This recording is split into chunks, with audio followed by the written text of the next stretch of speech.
If you're watching here for part 3 of my Disco Elysium run-through, the past 2 have been a lot of fun, and I'm looking forward to continuing this game. For a quick recap, last game, I basically got through the first day in my first 2 parts. I've handled the body of the missing person. If you've not played this before, I don't know how much sense any of this would make to you, but rest assured, I'm waking up in my dilapidated hotel room. And one person watching, that's always nice. I'm pretty sure that's me, but hey. Yeah, camera's looking good. Every single week I always have a new shirt on repping some person I'm a fan of. I didn't mean for that to happen, but I was just looking through the videos. So it was Sean O'Malley, Norm Macdonald, and now Mick Foley. Let's see Good going, here. buddy. What's my first thought of the day? I'm going to try, before I get into this, my goal for today is try to do some side quests. I know eventually you hit a roadblock in this game and there's not a lot going on, so I want to make sure I'm stretching out my options, making sure it's actually a fun thing to watch here for fans of the game, and just seeing how, sorry, I got a message there. I'm sort of stoned, by the way.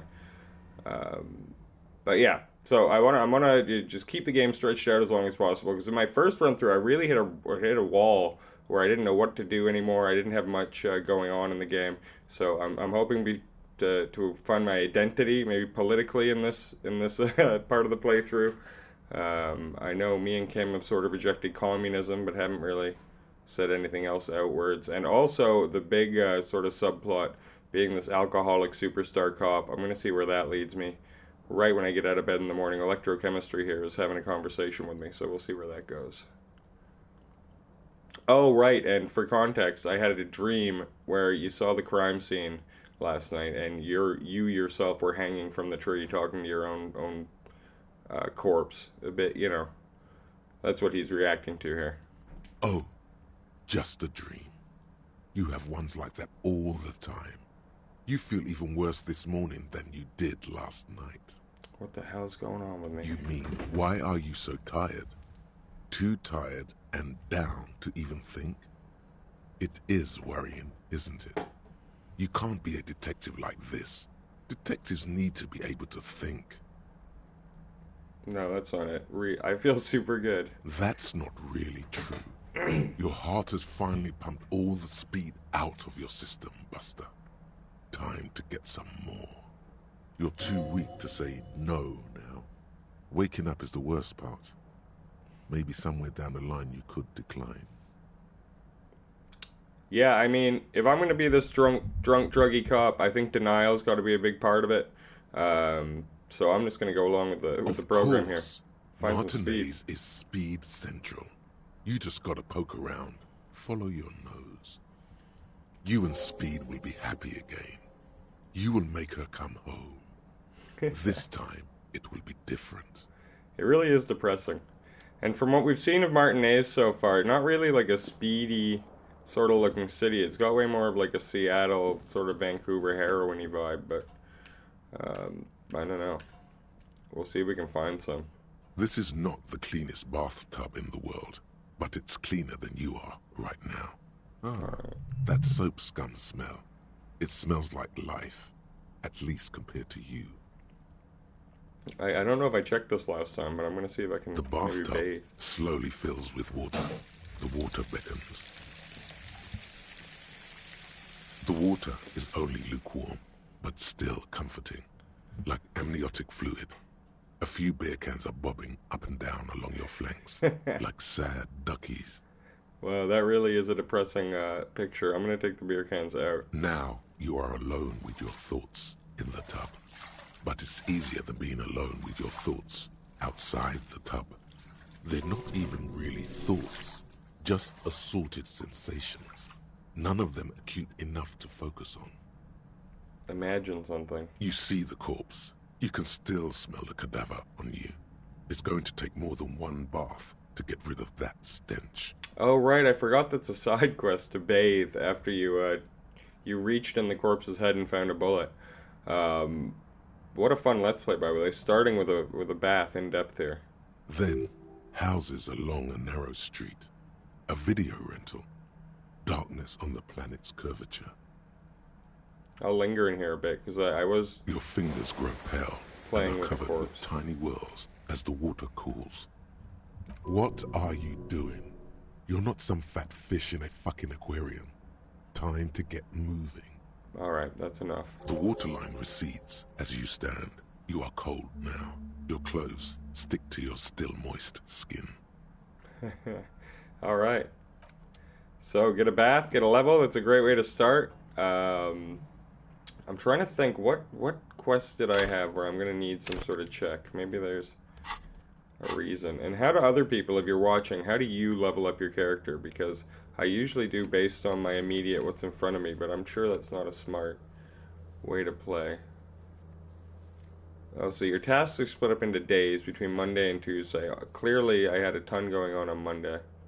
The only one with time-sensitive things are the smoker on the balcony, which I have to remember to do tonight at 9 p.m.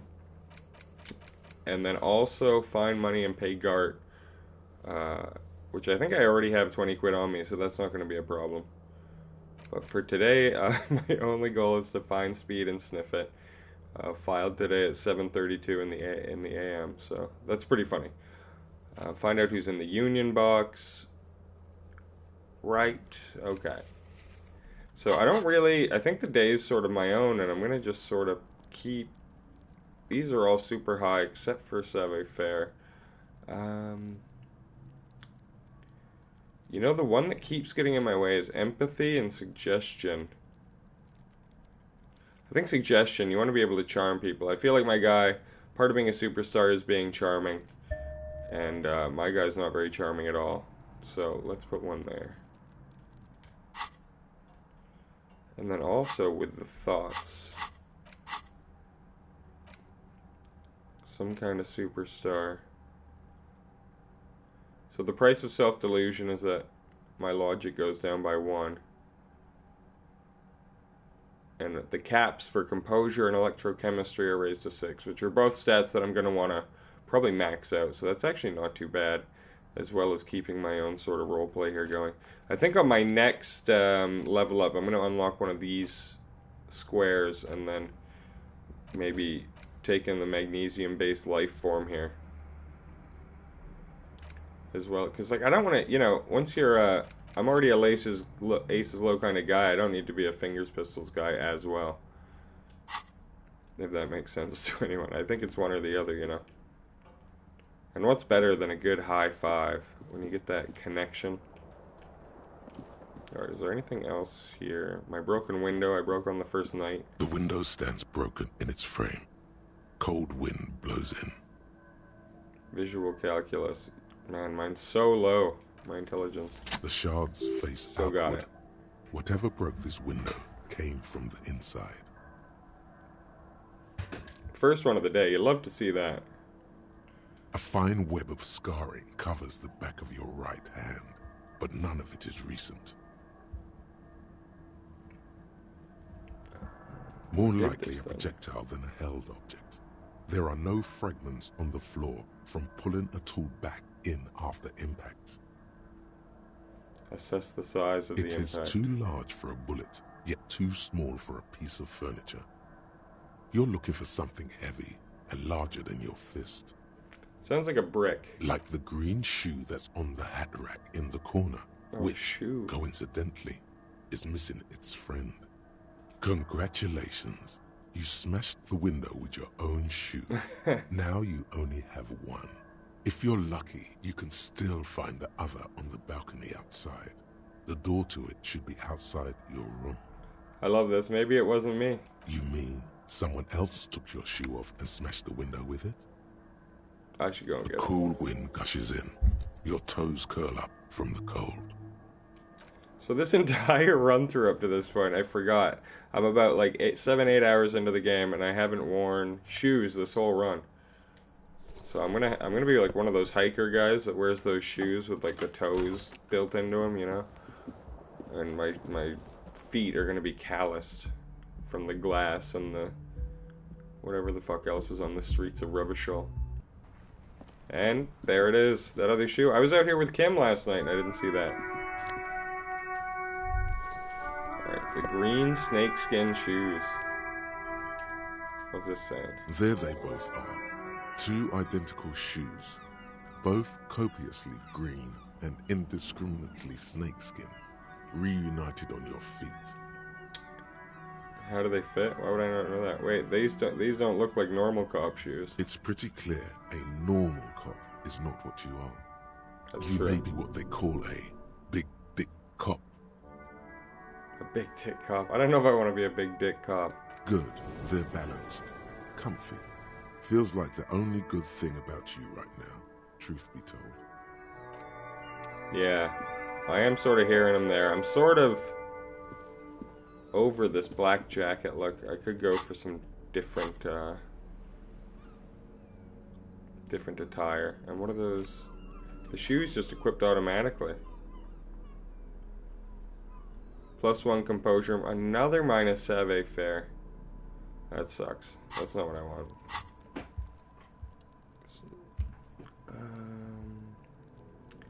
Yeah, savoir-faire at 2. And composure, I think, was already at the max, so I don't even think I'm benefiting there. If I take them off and it's still 6, I'm leaving them off. And my guy can continue to go without shoes.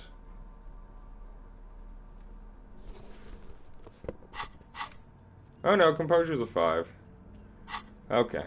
And I've always wanted snakeskin shoes. And now, for once, my character is fully dressed. I've got all the slots equipped. I just don't have any bullets. That's sort of interesting, for when I get a gun. I've never had a gun in this game, because I'm pretty sure I fucked up somewhere along the way in my last run through. Can't get in there, just creepily jiggling the handles in the morning. The door is closed. There is no answer. You hear the shower being turned on, somewhere inside. Weird. A tremendous loneliness comes over you. Everybody in the world is doing something without you. I'm so alone. Swallow the emotion. That's what a good cop would do. The door is closed.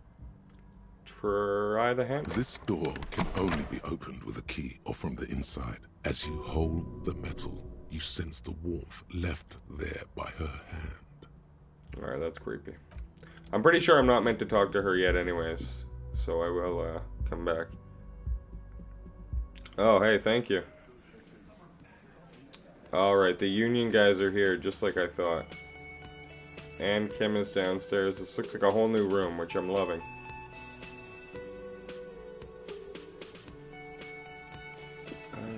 What first? Good morning. Kim, good to see you, buddy. Morning. I've got some good news. I took care of the body. The thought of him decomposing in my MC wouldn't let me sleep. I guess those boots that were on the body are gone for good now. I think they were gone as soon as they took the body away. Good, thank you. I'm just glad he's gone. We have other matters to attend to. Oh well, we'll get the armored boots in another lifetime. Yeah, there it is. Your confirmation. The Union muscle finally turned up, and they look rowdy. We need to talk to them. Oh, my nightmare. It's like as a bartender when you get just 8 drunk soccer dudes or football dudes come in at once, you're just like, oh, fuck. And that's what these Union guys remind me of. Are these, why do we need to talk? Why do we need to talk to these This guys? is clearly the Union's peacekeeping force Evrard told us about. The one he said hanged our victim. Right. So these guys are pretty open that they killed the guy and hung him. So this is basically an open and shut case. We can't be sure, of course. Evrard may have lied to us. He definitely has an agenda of his own. Either way, we need to interview them, and it won't be easy. What do you mean rowdy? I mean ungovernable. Martinez isn't exactly enthusiastic about the RCM being here. They prefer to be policed by the Union. These men here, men who drink beer for breakfast. I have no doubt these are the Hardy boys Evrard told us about. The ones who keep the peace around here. Oh, that's terrifying. And the big one must be Hardy himself. The Hardy Boys. Shout out to any WWF fans. Very different Hardy Boys. Maybe we should call them reinforcements. That's a great call. That would just escalate tensions. No captain would sign off on it. Solving one murder isn't worth a conflict between the RCM and the Debarders Union. Fair enough. In fact, even the death of 2 detectives might not warrant an all-out war. So let's keep a cool head, okay? He's not exaggerating about that mortal danger, just calmly factoring it in. Your fists clench and your pulse rises uncomfortably. Alright, let's One roll. more thing before we do. We don't have to talk to them immediately. We can walk right past them, continue with our business. Well, I think I'm gonna talk to him right away. Streetwise. Zoom right past. Do it on your own terms. They're in no hurry to leave. They think they own the place. Anyway, I leave that choice to you. Whatever you decide is fine by me. Well, all I'm thinking, I got that Commodore Red from last night. I forget where I found it. But, little liquid courage here. Maybe throw some Commodore Red down the hatch and go confront these guys. Although I wish I had some magnesium on me. Because if these guys just crush my morale for 2 points in this conversation.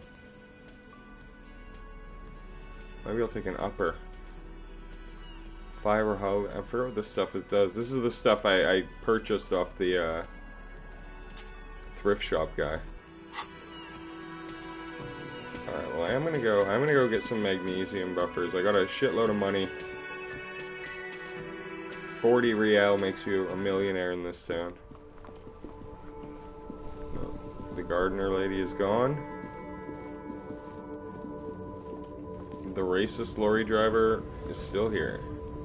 I wonder, are these guys sleeping in their lorries? They're just outside all night.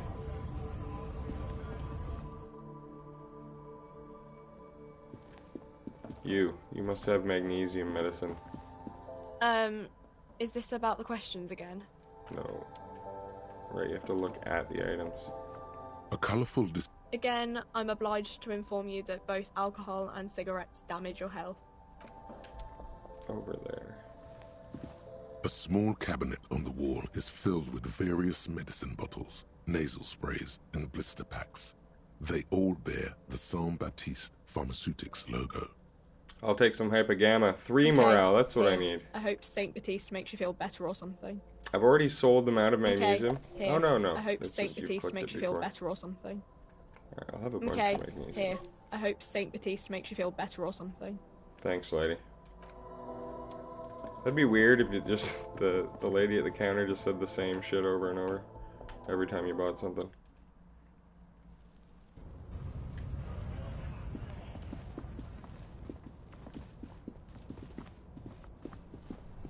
Alright. What was that thought? I'm always curious what's going on. In the morning light, the white on blue police livery on the motor carriage cannot but catch your eye. Wait, why am I thinking about this? Wasn't I supposed to... Do something important? Something murder-related? There's always something important. Doesn't mean you can't take a moment to admire this piece of machinery. I'm hoping this reminds me about my badge or something. Even at a standstill, the unibody Caprice Kanema looks sleek and dynamic. The cabin is tilted frontward to give it a more aggressive, hunched look. Someone has waxed it recently. That machine really puts the loco back in locomotion. That's pretty funny. A motor carriage, one of many. This is my real thoughts on cars. Who gives a fuck? Mm-hmm. No point in stopping, then. Yeah. But I think if I take a close look, maybe it's gonna unlock Sure, something. go ahead. What's it packing there? 130. I reckon that's a 7-liter V12 there. A 7-liter V12? 7.2. Supercharged. Yes. An extraordinary machine. It's nice and all, but why so modest? Put some zing into it. You need to Flare it slam it, up. Kim. Sorry, I'm not following you. Lingo it up. Drop the ride, 2 hundo mil. Get the chamber to frosty minuses. No. That's porno tuning. Use bigger words. Porno. That's short for pornography. What's wrong with pornography, Kim? That's a negative on the porno. Thank you, though. Alright. Well, that was a waste of time. I thought it was going to give me some sort of option with the car or something.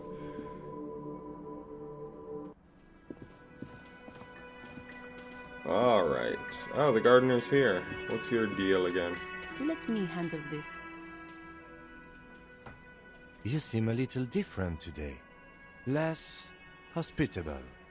Yeah, for reference, if anyone doesn't remember her, she was just outside sort of tending to herself, and even we were bugging her, so she looks different. You are far from home, Lieutenant. This isn't a district known for its love of self-proclaimed militiamen. I love the first one is, you're not a gardener. Alright, let's talk seriously. Not a muscle moves in her face, but her eyes trace yours, stern and perceptive. You are looking for Titus Hardy, who you think has information on a murder the RCM is investigating. You want to interview him. That's Titus. Talk to him, but know this. I'll be keeping an eye on you. No strong arming, nothing official. The District of Martinez does not recognize your authority to make arrests. It doesn't matter if you recognize our authority. We will make an arrest if we have to. Uh-oh. This is already getting tense. She says nothing. Her glare speaks for her. What's your role in all this? Obviously, I'm a lawyer. A legal counselor for the Dock Workers Union. I would urge you to consider what you say to my clients. Why are you so aggressive? Yeah, where is this coming from? Aggressive? You make your living enforcing violence. These people are just dock workers. That's a stance. So you were spying on us, and now you represent murder suspects. Just dock workers. Give it to her, Kim. We've talked to Evrard Claire. We know who these men are. The Union's militant wing. Listen, you moral intern lackeys. You're a mob, enforcing the unlawful privatization of Revachol. 20 fat men in the Occident are stealing it all, and you're their bodyguards. Fuck yeah. It's tough. So ask what you came to ask, or get back to your commanders.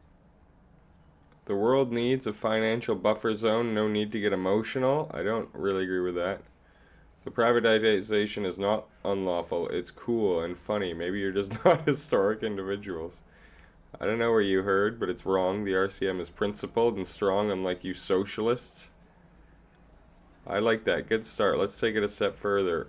Armed uprising. What are the Union's plans? Yeah, I'll say that. Look, a comedian.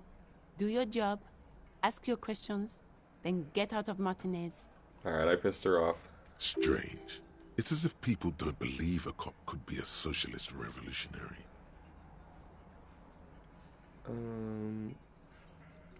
What if I you want to want talk is to of you? no significance, officer.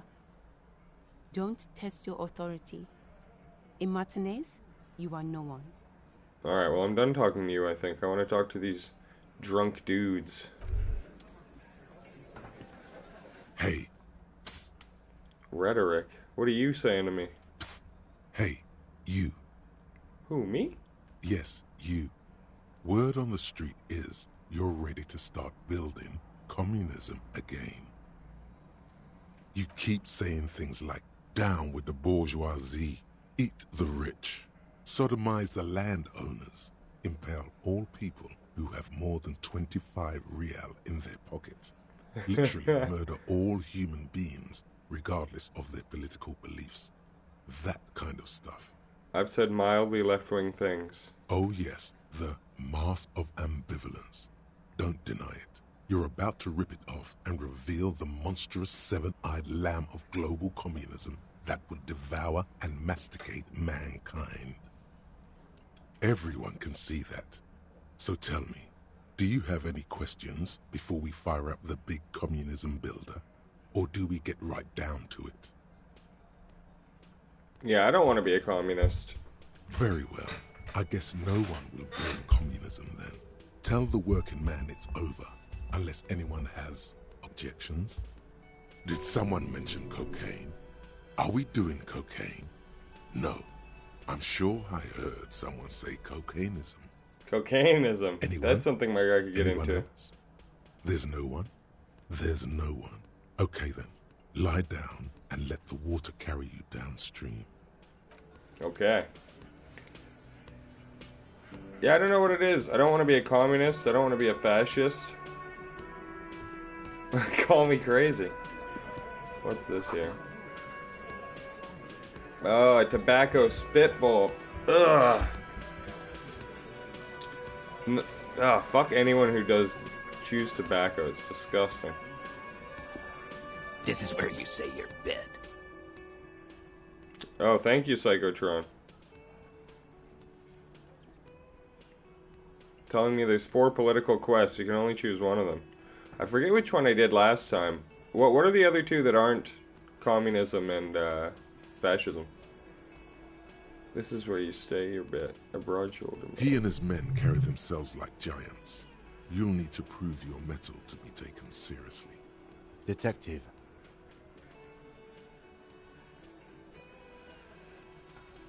Moralist and ultra-liberal. Alright. Well, maybe I'll take one of those moving forward. We'll see how it's presented to me. In the meantime, I'm going to talk to these Hardy boys. Detective. The lieutenant acknowledges you with a sharp note. He's leaving it to you.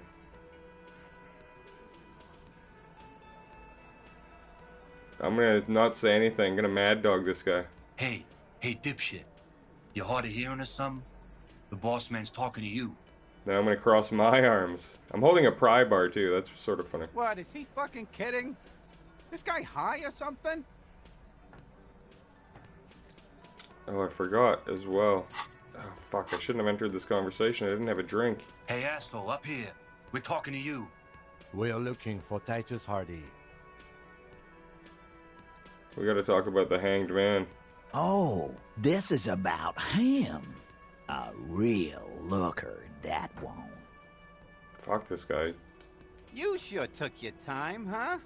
Waited for him to get real ripe and pretty for you. Oh, he was a real pretty boy. Hanging up there, letting out that pretty boy smell.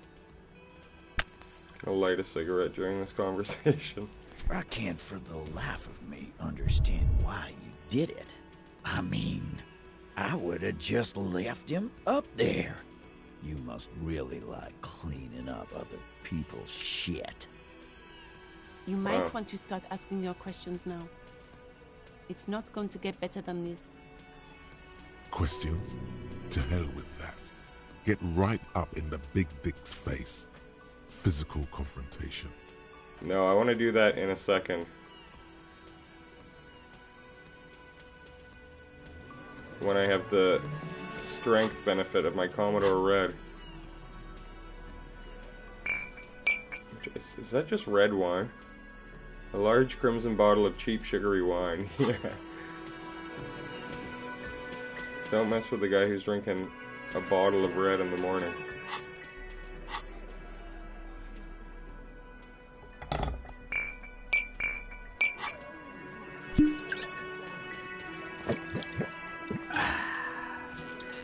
Alright, now we're ready to rock.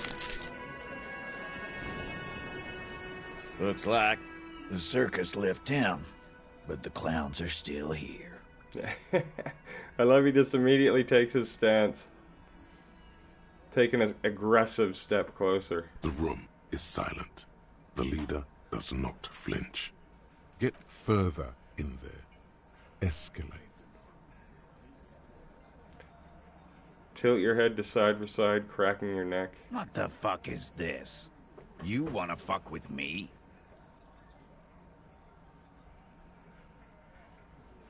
Open and close your fists. He hunches forward.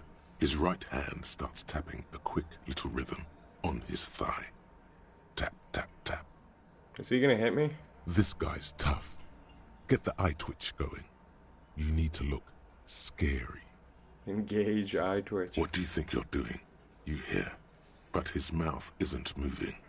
It's the tension in his shoulders speaking. I can do this all night long. His clenched fists say, their knuckles turning white. I'm young. You're 50,000 years old. What a weird stare down of fist clenching. Do not explain or defend yourself. Attack. In that time I've killed more than once. I can feel it in me, the ugly.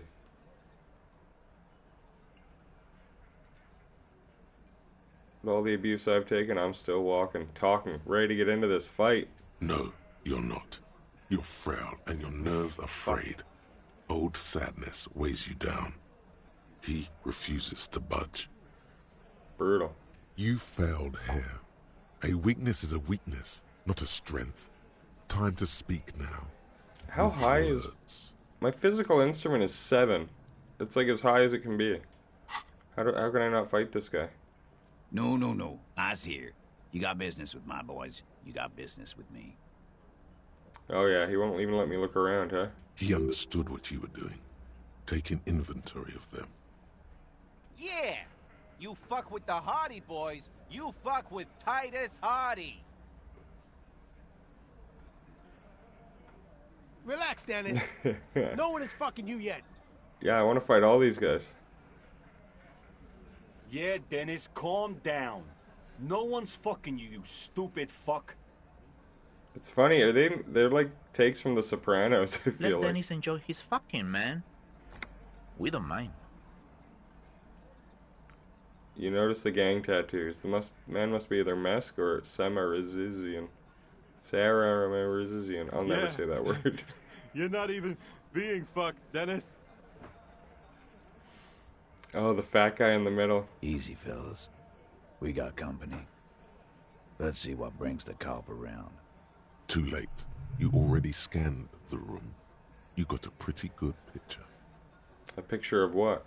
Fucking say something already! Alright, my first question here after all this disposition. The man hanged in the backyard, did you do it? You guys really love talking about that pretty boy. Funny. But my partner and I have a serious matter to discuss with you. Why is there a container belt around his neck?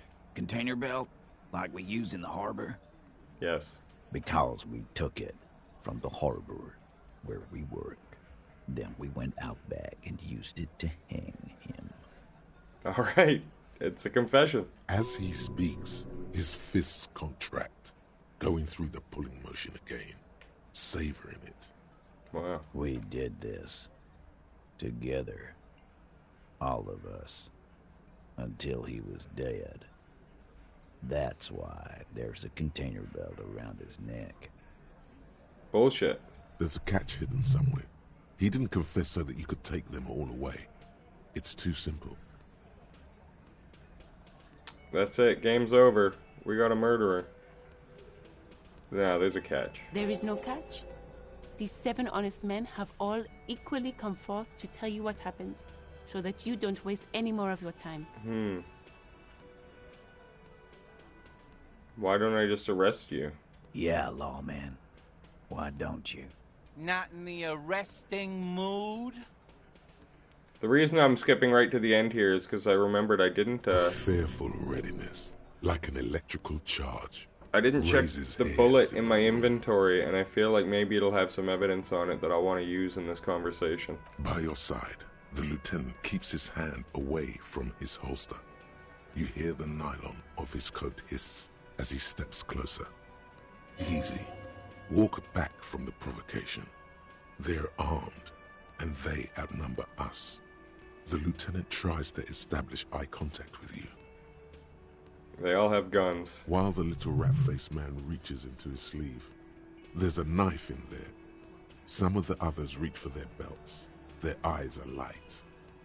Alright, yeah, I don't want to get stabbed to death here. I think you're right, guy in the comments. Wise move.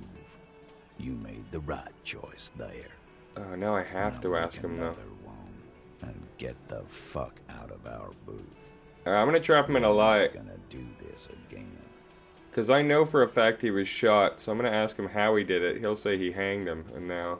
We hanged him up by his neck until he got real There you still. go. Liar. Wasn't that obvious, Copper? Didn't they teach you anything at the cop school, idiot? Can you give us a few more details? Did you muffle him? We haven't heard any reports of screams. Yeah. Good thinking, Kim. Titus, you don't have to clarify anything. We overpowered him, dragged his unconscious body to the tree, put a noose around his neck, and hanged him till he was dead and steady. Then we left him for seagulls, maggots, and you fucks. Fuck. 72. I mean, I know that's good odds. That's not great odds. But I think if I keep talking, I might just lower my chance. These guys will make me look like a bitch, so I'm gonna take the roll. Titus is solid as a rock, and so are a few others. Come on. First, tell me who's solid. Who's cracking under the pressure? Fat Angus. This one, sweating profusely and has difficulty breathing. They've smartly kept him out of the conversation thus far. Definitely the weakest link in the chain. A single sentence would wear him out. He can't take the length of the questioning. Keep it going long enough, and he'll crack. Oh man, that's so funny. Where did the overpowering happen? Hey you, turn to the big guy. You're having trouble breathing over there. No. He looks up, startled, his forehead shiny from sweat. A few coiled locks are peeking out from under his warm woolen hat. Of course he's having trouble breathing. Just look at how fucking fat he is.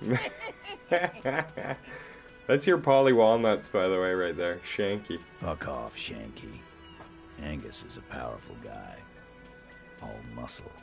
Oh yeah, that's what fat guys say, isn't it? Keep your eye on this powerful guy. Sooner or later, he's going to break like a piece of twig.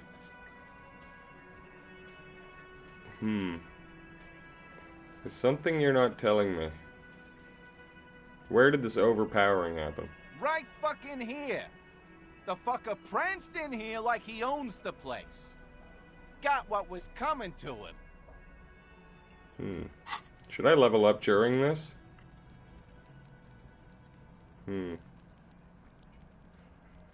Guy watching, if you have any idea for what I should level up here. Maybe Half-Light. I feel like I haven't had enough opportunity just to threaten people. I'll wait to see if something comes up in this conversation. Oh, I said I was gonna do a new thought here, actually.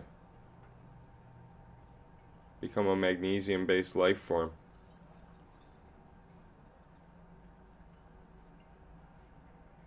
I'll think on it. Something you're not telling me. And fuck you, too, Copper. Picking on Angus like this. We're done with this schoolyard shit. And just so you know, he doesn't have trouble breathing. Oh, man. This one is a stone wall. You won't get more out of them about the night of the murder. Not yet. I like that he sort of feels he has to defend his fat buddy. Like what, Copper? How does the bullet in his head factor into this, buddy? Huh? There was a bullet in the dead man's brain. Why was it there if you hanged him? Yeah. How the fuck do I know? Anyone could have shot him. Target practice, maybe. He's tight-lipped suddenly. Ooh. This line of questioning is over. Yeah. You got the cause of death already? Hanging. If there's any post-mortem trauma, it's your problem. This will not turn into a cross-examination. It sort of is, lady. Are you deaf? There will be no singling anyone out. You can't arrest a Hardy boy without arresting all Hardy boys. Do you think you could do that? Do you think you could arrest them all? No, but seriously, who addresses the shots around here? You can choose to talk to Elizabeth or Titus. Who do you fucking think does?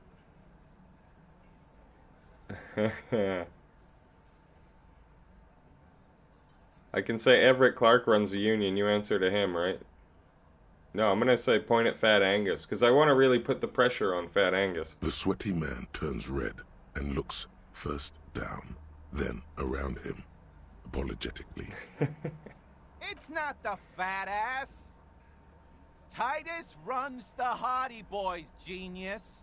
That's why we're called the Hardy Boys. Ain't that right, fellas? I think you got your answer, Mr. Law. Of course. Yes, there are some administrative differences. But on that night, they all acted as one man. Why'd you do it? Why? 'Cause he was worthless mercenary scum.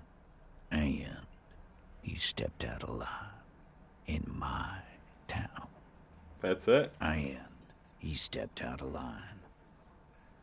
What kind of mercenary? The kind that shows up when you start a strike. The experienced kind, too. Had Cohoy and Semenine written all over him. Ex-Oranese Special Forces. A live grenade. Right here in our bar. I can't prove it, but I know he was sent by the Wild Pines. They hire merc shit like that. Story of every strike from here to Samara. How do you even know he was in Special Forces? What did he actually do wrong? Wrong? He harassed women, raped one, harassed workers, threatened to kill some as a warning. He raped a woman? There's slight unease in him, suddenly. He regrets mentioning the rape. There you go. To kill us all, if we don't open the gates, if we don't let the scabs in, if we don't bend over. That was before he started coming here. Yeah, he said it was his favorite joint now. Started coming here every night. Drinking, grabbing girls. Grabbed one of ours mid-karaoke, right there on the stage. Jeez. He grabbed someone? The captain's trying to make, or lieutenant's trying to make sense of this flood of information. Yeah, this girl's on the mic. A beautiful girl, young. Gets into the second verse of Lover Lake. The fucker grabs her legs, starts screaming. Show me your cunt! Why don't you show me your cunt? Then, he gets knocked on the head with a wine bottle. Doesn't even fall down. Jesus. Was this the same girl who was raped? Aren't you fucking listening? My man is talking to you. He took care of it. They got the girl out before anything else could happen. Wow, so these guys are good Samaritans after all. Yeah, me and Eugene got her out. Aren't you fucking listening? Who did he rape then? Yeah, who was it? This is a very serious allegation. No, you're not getting the name. That's a Martinez matter. And I'm not discussing it with you clowns. Fair enough. There's nothing you can do for now. He's stonewalling you. I'm done talking to these guys, I think. Nothing. Your investigation here is done. Leave Martinez, go back to your stations where you belong. Oh, she's lucky I don't have a gun. I think we're going to stick around, thanks. Some things don't add up here, Titus. Yeah. I've done this job for long enough to know that people don't just confess to first-degree murder. Even if it is a group responsibility. We're going to look into this. Kim says it way better than I ever could. Thank you, Kim. Good luck with that. You've heard everything a rent-a-cop is gonna hear from us, real law officials. You're lucky you didn't get a beating.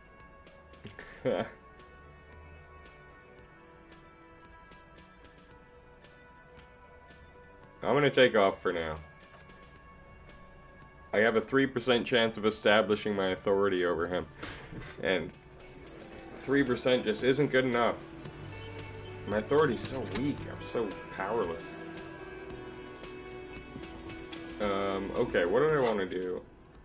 I do think I'm going to unlock a new thought. Because even if I get something later, I don't know if I want it to be the... What are you saying here? Oh no, I don't go back on my saves though, so I can't, well, once I make a decision, it's for life, you know? I will unlock this and become the magnesium-based life form I was meant to.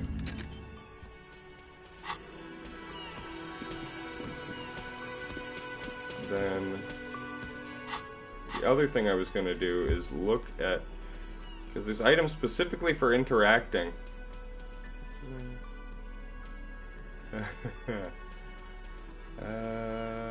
The evidence fractured bullet. I'll go talk to him again after I look through this bullet. The bullet is safely sealed away in a plastic bag bearing the RCM stamp. Kim has filled out the label on the bag with the item number, case number, and date and location the bullet was found. What do I have to do with you, bullet? I'm gonna feel it. The squashed bullet has some sharp edges where the jacket has split open. It feels cold, even through the bag. What? I said, what do I have to do with you? If I was the bullet, which I'm not, I would say, find the weapon that shot me. Good idea. If we find who owns it, we will have likely found who used it, possibly to kill our victim. In conclusion, the more we know about this bullet of yours, the better. Inspect it closer. The jacket of the bullet is made of a yellowish metal. It has blossomed out to reveal a dark grey core. The base of the bullet is close to 5 millimeters in diameter. And the core? It's quite destroyed. Some of the fragments are still lodged in the wound. Yikes. You can just about make out a few striations near the base of the bullet. Little hairlines, linear. It feels standard. What can you say about the bullet so far? It's a jacketed bullet, close to 5 millimeters in diameter. A jacketed bullet. Okay. It would have been shot from a military-grade breech-loading rifle, not from a muzzleloader, like those typically found on the streets of Martinez. We were right. This came from a serious weapon. I don't know how my guy knows about weapons. Even the RCM uses ordinary unjacketed conical bullets. This is strange. Very strange. I like this, officer. Strange means unique. Unique means incriminating. We need to find the gun that shot it. Fuck. 42% even with 6 hand-eye coordination. I mean, I might as well roll. I can try again if I raise it later. A rifle. Yeah, come on. Period. Your bullet looks to be an old 4.46 millimeter from the surplus left over from the turn of the century. Probably an antique or a retrofitted antique. Fuck yeah. The 4.46 caliber was widely used with the Belma-Grave rifle, a Revacholian manufacturer. The BM dominated the battlefields of the Insulindian theater of the anti-centennial revolution 50 years ago. I love their lore that they pack into this game. No, but Zeliger, a major firearm manufacturer, ended up with a surplus after the war. So there are still a lot of these old military rifles floating around, usually broken. The quality was appalling. Who uses Belma-Grave rifles these days? Antiques enthusiasts, guerrilla fighters in distant countries, a few lucky jamrock bangers. You're looking for a well-preserved antique, most likely. What are you thinking? Bullet? I think I know where this came from. Okay. And? Probably shot from a Belma-Grave rifle. An antique. That makes sense.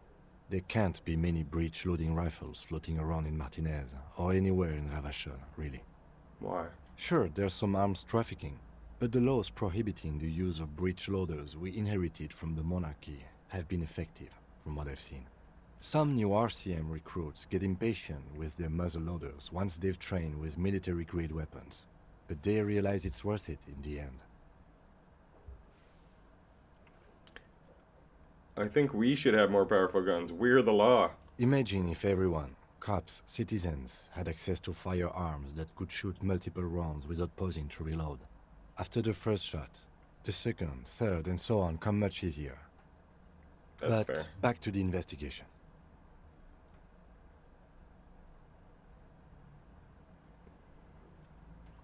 Something mysterious is afoot for sure. Mysterious? Okay. Either way, we'll know when we find the gun. Alright, well that was all great. Great interaction. What's this envelope, by the way? White envelope with a stamp attached. Handed to you by Everett Clare.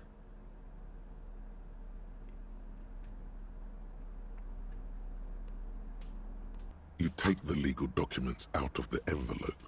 A 12 to 40 month construction period and the zoning plan in the addendum. Kim, what do you think of this envelope? I'm no property lawyer, but it looks fine. I like the print size. They're not selling or leasing anything. It's not a perfect solution, but... Let's see if my dim-wit brain can solve this one. There doesn't seem to be anything of interest here. No fine print. You're smart. You can read. Those are the people I basically have to make them sell their homes to Everard. And knowing Everard, there's probably some evil loophole in that contract, but I'm not smart enough to figure it out for him. What's the wheelchair lady doing here? Just a moment, officer. And there's no public phones nearby? What's going on? She's agitated and keeps pulling at the frayed edge of her blanket.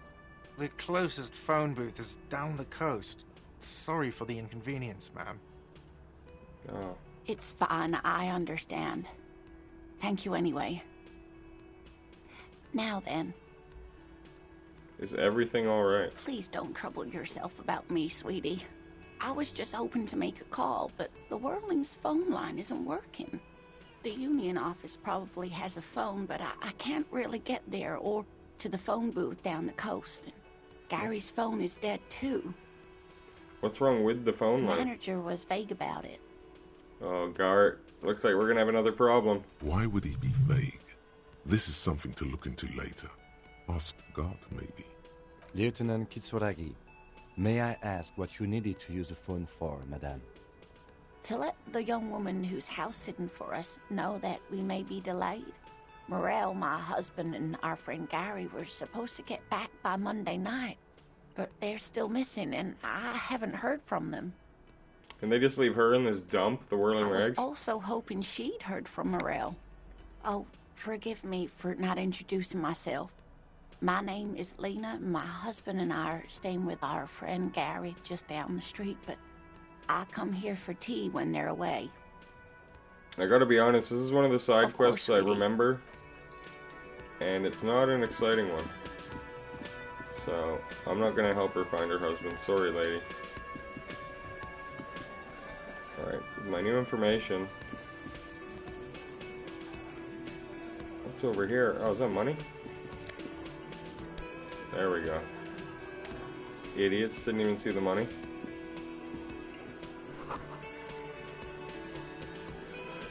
I wish I could talk to the Fat Angus. Looks like the circus left town, but the clowns are still here. Yeah, same line, buddy. I've heard it.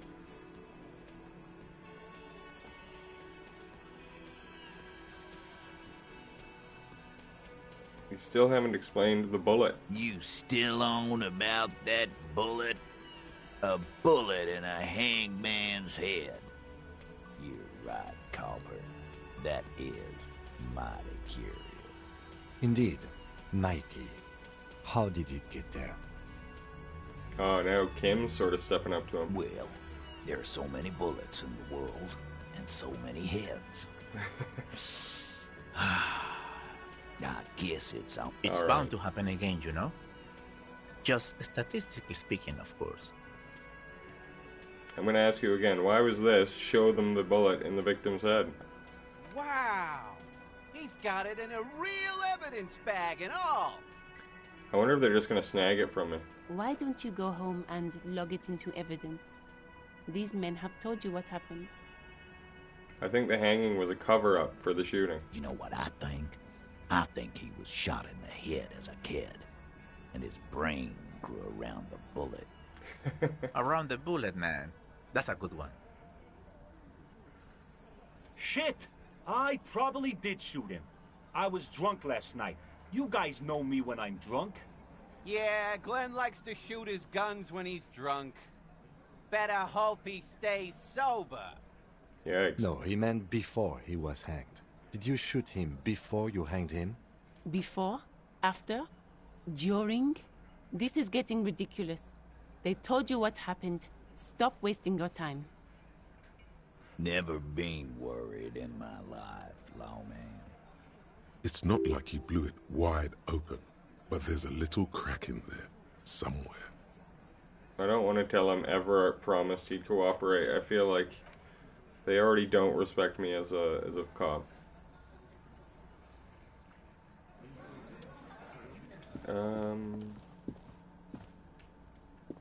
What's this guy all about? Oh, the guy passed out on the bar is left after a full day. It's all about money, you know. Yeah, I know what he's talking about. Luckily I have 35 whole real to my name. I can do whatever I want. Let's see what Kuno's up to. Assuming he's still here. Yeah, still here. Oh, what is this? There are several footprints in the mud, left by work boots. Anywhere from 6 to 12 pairs have walked here. 6 to 12 pairs. What kind of boots? Heavy workers' boots with reinforced toes and hobnails, all over the yard. Isn't this something an industrial worker would wear? Lieutenant, workers' boots. Noted. 72. Come on. The rolls have been going on my side. 8 pairs of boots have shuffled back and forth in the mud. Where else have we seen a gang of men in work boots? That's right. The Hardy boys in the mess hall of whirling in rags. Immediately you just see 8 pairs of boots. 1. Standard work boot. Steel reinforced toes. Number 46. Just like Titus was wearing in his booth. This is the big dick. Titus Hardy. The one with the ball cap on his head. Continue counting. 2. Standard work boot.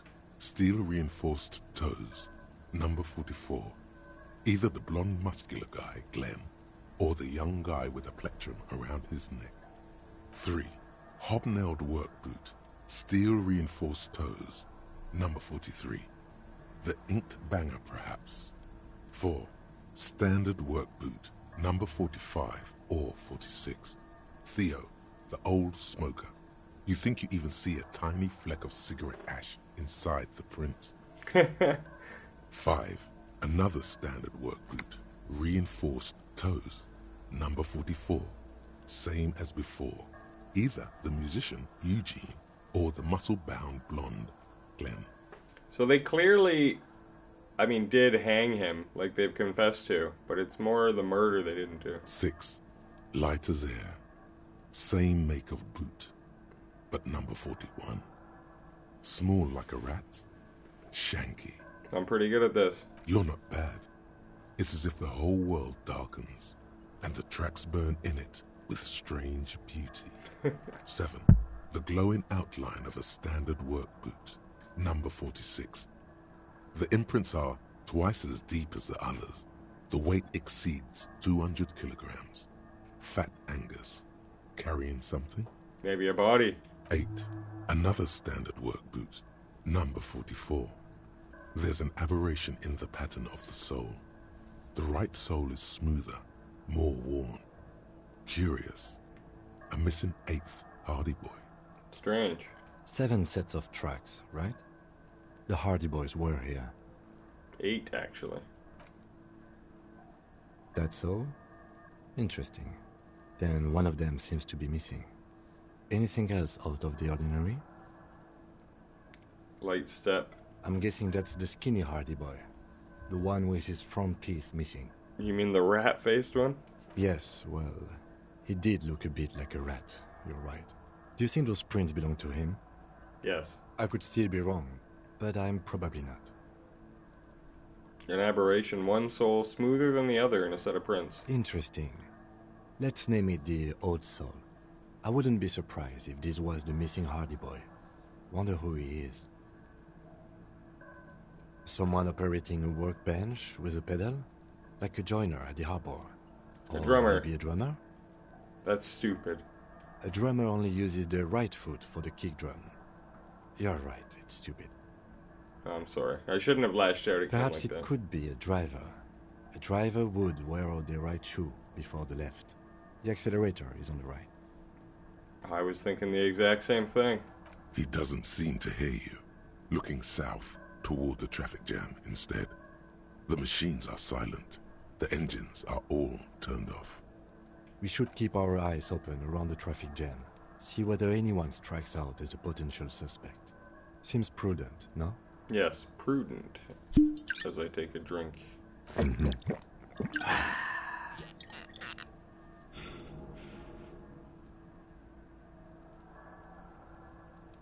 A week, maybe?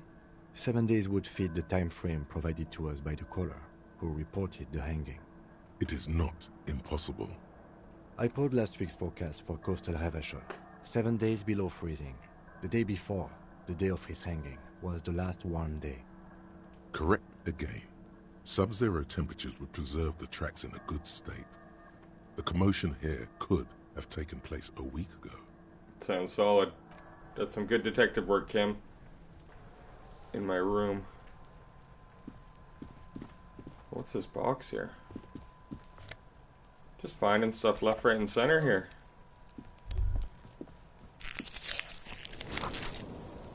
Whenever those thoughts come up, half the time I just eat some magnesium. It's an accident. Kuno, how have you been? Necromancer pig? That shit was dark. Going in there like that. Oh, brutal shit. Tell me. He's speaking about when I did the autopsy and just reached into the dead body's skull and pulled out a bullet. Kuno dies. You're gonna pick one out of his brain like that too? Kuno's gonna go out in a hail of bullets. Gonna look like a fucking porcupine. Why would you want that? Porta Rosa, a side alley of the Boogie Street Spearhead. A young man in his early 20s approaches patrol officer Emile Mullins and asks for a cigarette. As Officer Mullins reaches in his coat pocket for the pack of Astra he just purchased this morning, the man shoots him point blank in his chest. Breathless, the patrol officer collapses in the gutter. His right hand is grabbing the armor on his chest. The bullet didn't pierce it, but he can't breathe. On the pavement, the patter of the perpetrator's feet growing distant. Bleed, pig. Someone opens a window and says, but Emile cannot see who. His sight grows dim with pain. I just let that play out. It's a spirit de corpse story. You'll hear these crazy cop tales. I'll be there for you, Kuno. Yeah. Oh, wow. Wow, it shot up because he saw me find the bullet. And I made him respect me by punching him in the face. I think... maybe it'll go up if I ask him for drugs. Fucking right, pig. Kuno's filling bathtubs with that shit. Kuno's a kingpin. Can I have some? Fuck no, pig. Kuno ain't dealing to the popo. Not doing the pork pen for your sad speed habit. You don't know Kuno. That's fair. He's not worried about prison. He just wants to antagonize you. He's got to at least know a source. Look at him. You need to figure this out somehow. You need to befriend him first. I need to befriend him. I gotta do this then. Please. It's not Kuno. Oh, man. It's Kuno S. It makes me so happy. Act on it. Try to separate them. Fuck you whispering about? He whispers back. He's whispering too. He's going with it. But watch what happens. Fuck you whispering about! If Kuno wants to whisper, he's gonna fucking whisper, okay? Let's whisper, pig. Wow, the wedge is being driven between them immediately. This is it. You've got him. But be careful. You can still fuck this up. Don't make Kuno look bad in this. What's up with her? She's terrifying, crazy scary. I don't wanna... Kuno, listen to me. She's trying to control you. We gotta get you out of here. He's not gonna go with that. Crazy? You don't know the half of it. She's not crazy. She's insane. Dangerous. She's smoked a man. She's done people in. Probably even pigs. That can't be true. Stop talking to him! Kuno, I'm fucking warning you! You're gonna get us into shit! She understands what you're trying to do. Is she the genius between the Kuno and the Kunas? Yo, see? Did Kuno not tell ya? Kuno told ya. Kuno talks to whoever he wants. Talk, pig. Kuno's got it under control. You did it. They're separated. He's even turned his back to her, so she can't read his lips. You said she's insane? What do you mean she smoked someone? Kuno means she killed someone. That's right. She's a killer. Like, actually a killer. His little green eyes are fixed on yours. What if she has Kuno? That would explain things. Fucking yeah. Kuno knows you don't want to face this right now. This dark shit. Kuno faces this shit every day. Makes Kuno's skin crawl. She's probably killed a pig too. I mean, I'm pretty sure she has. How many cops has she killed? Forget Kuno said that. Kuno was just shitting. Kuno was just running his mouth. Kuno's stupid like that.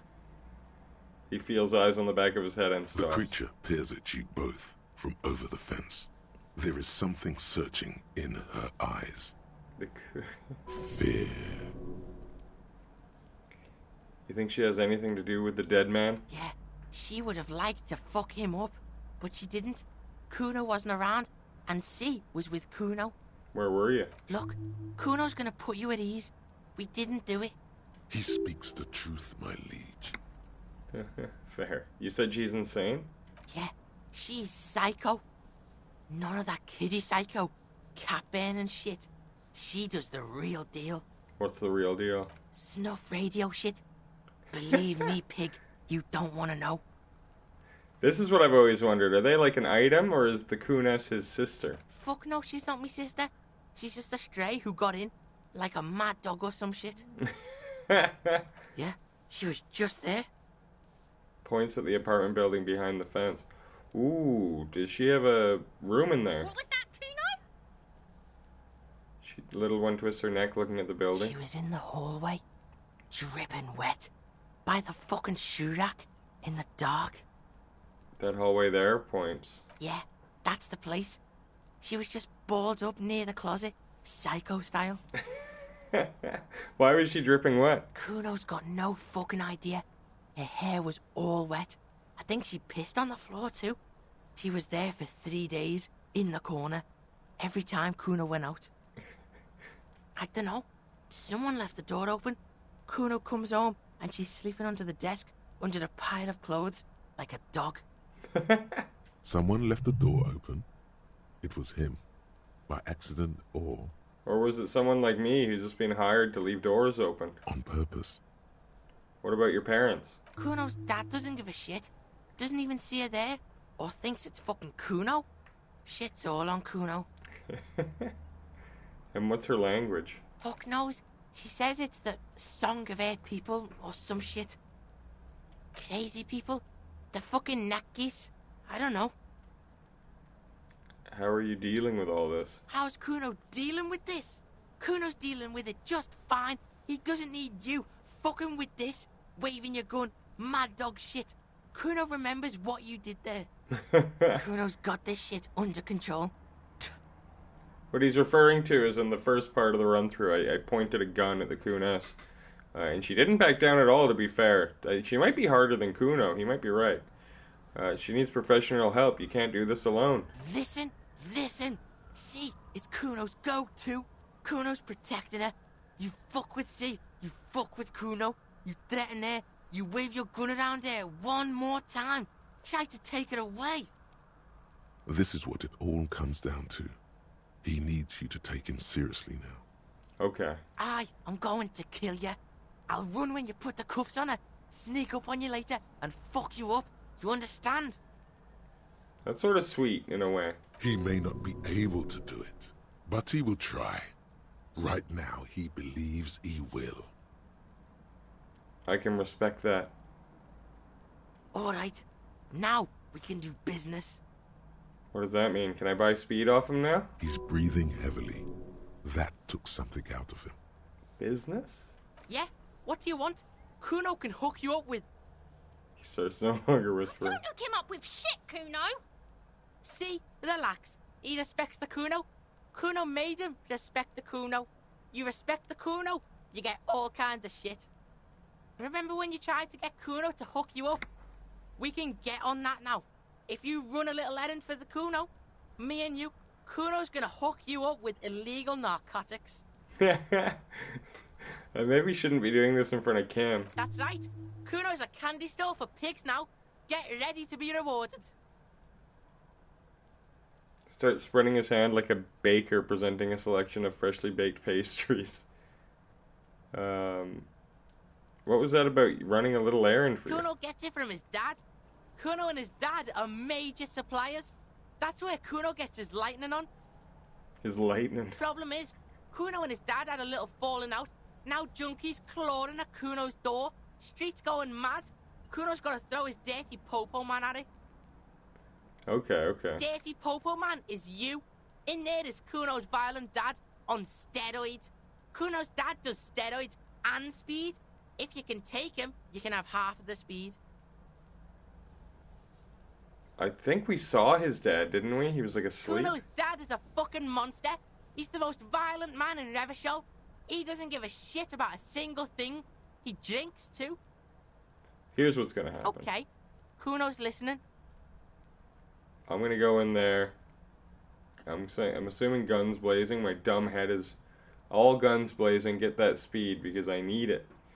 I'm going in there, but not for the speed. I'm going after the most violent man in Revachol. I'm a narc Kuno. Okay. So I can take the speed, go into business for myself, because I need it, and split it with Kuno, or I can lie and just take it all in there. That would probably make Kim happier, because I might be lying to Kim too. But I think I want to partner with Kuno. I said that off the top. I want to see what side quests he sort of leads to. Him and Everard are going to be sort of the two people I hook myself to that bring my character down, but... Alright, pig. Whatever. You can plug him, but you can't stop him. It'll only buy you time. Just get in the apartment building. Kuno knows you already fucked your way in. Kuno knows everything. He aggressively points at his eyes. Go to room 12, first floor, and kick down the door. Police violence style. Kuno style. And then it's action time. You're locked in the room with violent fuckheads.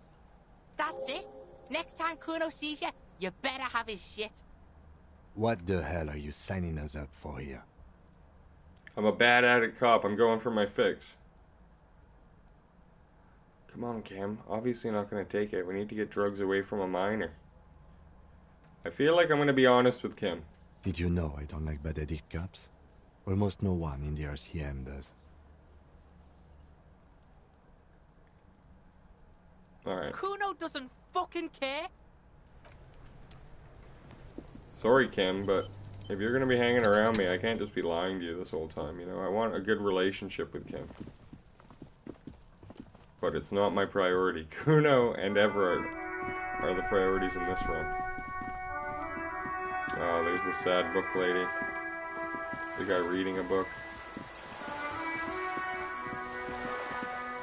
But I sort of want to follow this up right away and go see what Kuno's dad has to say.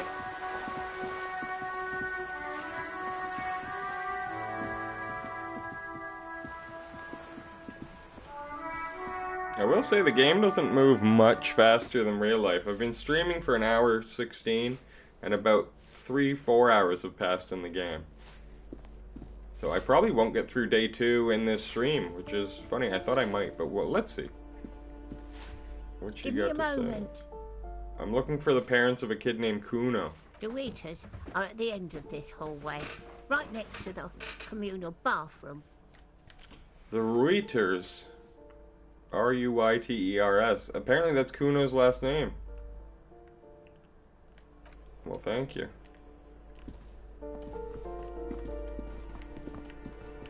The music here is sort of ominous. It's like something's going on in these apartments. You hear someone walking around inside. Number 10. That would make this 11.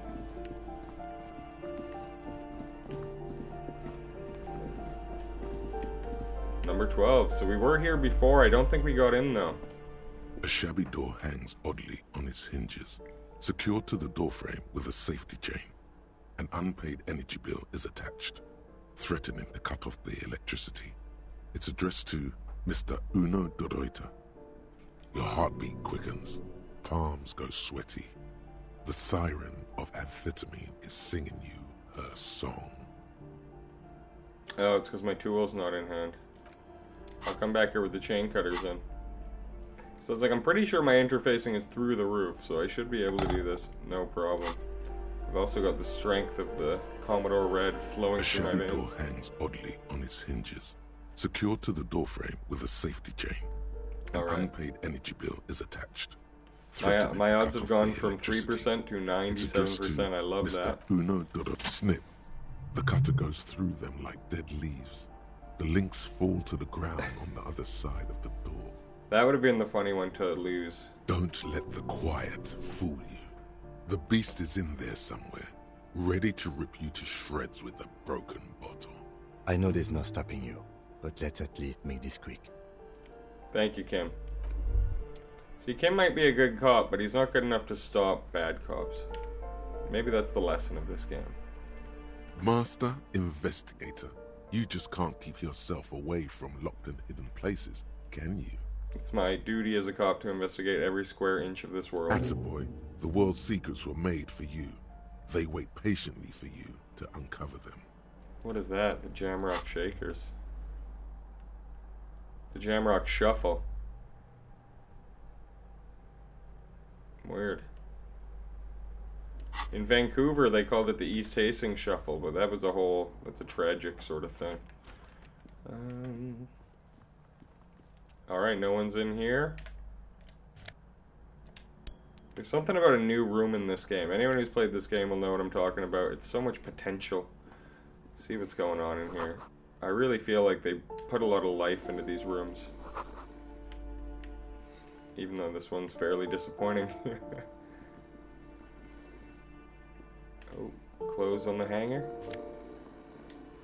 Nice. I haven't had new clothes in a while. A bundle of clothes heaped on the bed. A stained parka, some towels and a duvet. Some socks even.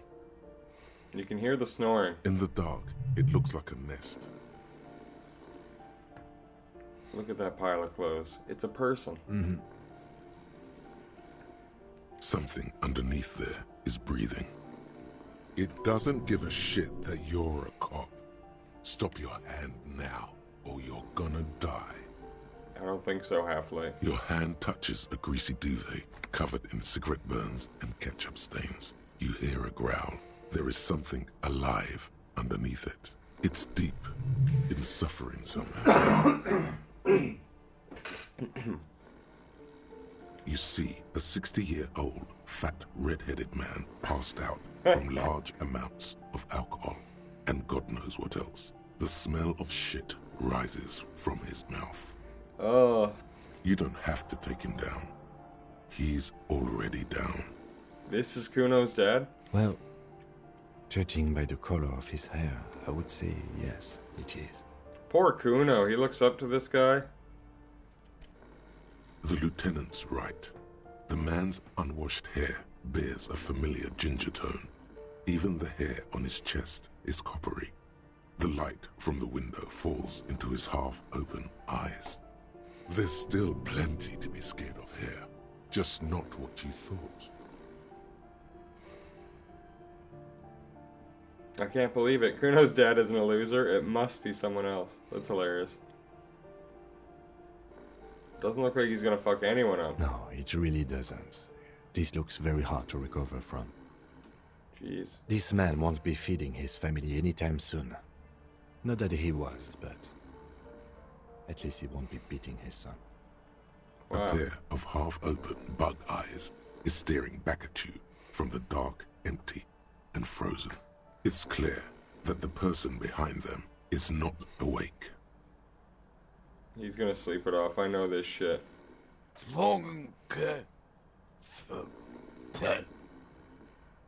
Look, he's trying to communicate. Figure out what he's trying to say.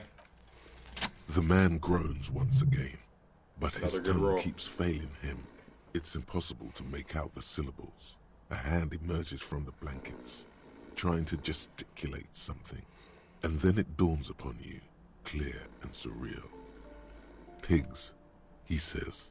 He's trying to call you pigs. He's awake. His hand falls back on the bed, limp and defeated. A loud snore escapes his mouth. He's asleep again. At least he got to say his piece. Alright, but does he have any speed in here? That's the question. Maybe I shouldn't have ended The this. aging alcoholic is still there. What is there to do? Should we help him? We could turn him on his side so he doesn't choke on his own vomit, but he's already on his side. We could take him to Excellent Remedy form. or Saint-Baptiste, but he doesn't have money for medical services. The almshouse would turn him down. They don't do charity for people who are trying to kill themselves. Besides, he'd be dead in a few. The pile of blankets grunts miserably. So there's nothing I can do, essentially.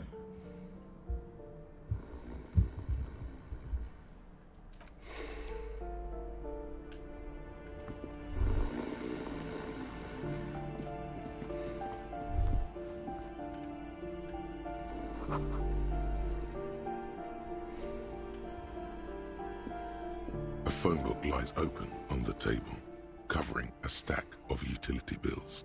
Right next to it, in plain sight, sits a small bottle of amphetamine, conveniently equipped with a straw. Score, it's right there, baby. Today's your lucky day. I'm just gonna take it. I don't even have to talk to Kim about this. You pocket the bottle as if it were the most natural thing in the world. That's what I wanted, natural. Don't wait. Celebrate. Blast that shit right here. Take inventory of it once this boring table shit is done. Alright, I think I will. I'll split it with Kuno after I get my taste. Now that you've acquired some stimulants, it's time for a little pick-me-up. Time to detect. Will it make me into a super cop? It'll make you into more than that. A mega cop. This is your modus operandi. This is how you've done it for years. Let's go. But Kim will be disappointed. That is the part that's holding me back. See? That's your problem. A lack of confidence. Speed can help you with that. And, Kim, it can help you with everything. Okay, my body is ready. You raise the bottle, close a nostril, and inhale furiously. The rush is almost immediate. It tastes bitter and caustic, and stings a bit inside your nose. Good to have you back, Officer Megacop. The world Now has the been taste waiting. is slowly receding into your throat. The rush is growing in intensity, your little heart pounding like a bird in a cage. A sweat breaks out across your brow. Your jaw clenches. This is great. Whoa, this shit is strong. This shit is disco. Ah. Time for a little That's truth. in the name. Tell the lieutenant you did some. Clear the air. Finished great. Are there any downsides to this at all? You kidding? There are downsides to not being on it. There are massive downsides. It's a potent neurotoxin. You're turning yourself into a frayed idiot. Hey, fuck off, Volition. I'm gonna tell Kim. I want to keep things 100 with him. I'm not your mother. I don't care. Do what you have to do. Thank you, Kim. As long as you remain functional, he thinks. Now, let's get back to work. I agree. Spring. Everything is clear around you. You're ready to concentrate on the next task in the task chain. In the bottom right corner of the screen, there's a speed button. Speed gives +1 to motoric skills. Perception, reaction speed. Okay, yeah, we already know. It's just a drug with different benefits. Magnesium-based here we go. life Let's form. listen. These are always weird. Oh no! I skipped it accidentally. Oh well. Oh, and it costs a skill point to forget something, so I really should be careful. That sounds like such a waste of a skill point. So this puts my volition up 2, which is sort of one I wanted to raise. Where is it? Yeah, so volition's at 5, and my logic, I don't know if it could go any lower anyway. So I don't really care. Okay, that's great.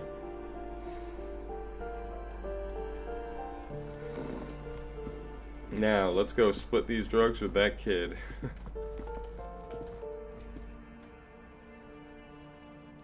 I think once I split a kilo with Kuno, which is a fun thing to say, I will probably level up again. And then maybe I'll put my hand-eye up, or I had a check earlier that just wasn't as high as I felt it should have been.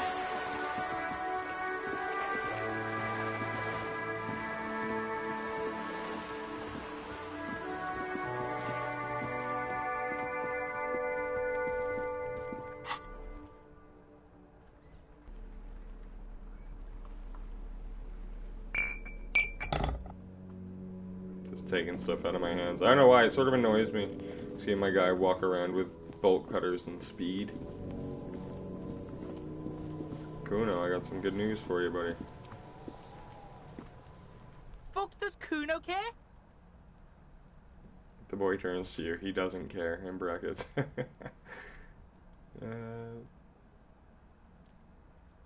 I took the drug, took care of it. So you got Kuno's kilo. Here is how we do it. First, you give Kuno Kuno's kilo, then Kuno gives you half back. That's how we split it. It's the best way, street way. Alright, fair is fair. Wow, that's heavy.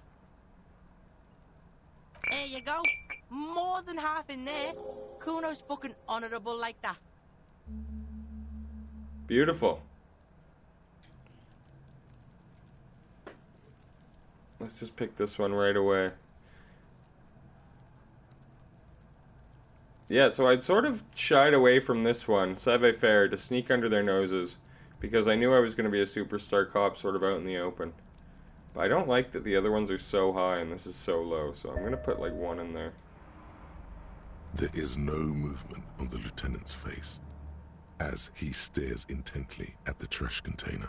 Now tell me, how the fuck are you still alive, pig?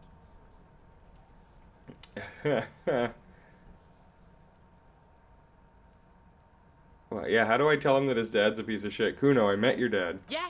How are you still standing, pig? You sneak past him. Kuno, your dad is a half-dead alcoholic. He was sleeping under some clothes. What? His posture changes. The swaying rooster motion stops for a second. Then he gets it going again, reorienting himself. Fuck right. Kuno's dad was sleeping like a bum. Kuno told you.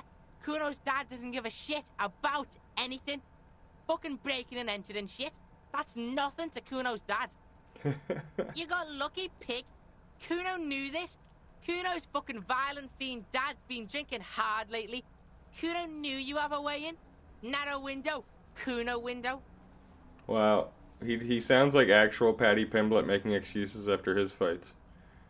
Whereas his dad is the washed up one at this point. Stop acting tough, kid. You don't have to be scared of it anymore. I like that.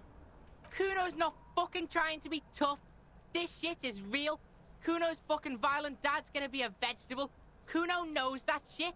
Stroke shit. Stomach fucked up and Kuno's gonna go out like that too. Gonna be just like Kuno's violent dad. Speed shit. Crime shit. Fucking on the bed. Go out West Revachol style. Oh, it's so sad. Stop saying all this sad shit, Kuno. Yeah, there you go. Fuck are you talking sad? Kuno's got hard shit, death shit, nothing shit.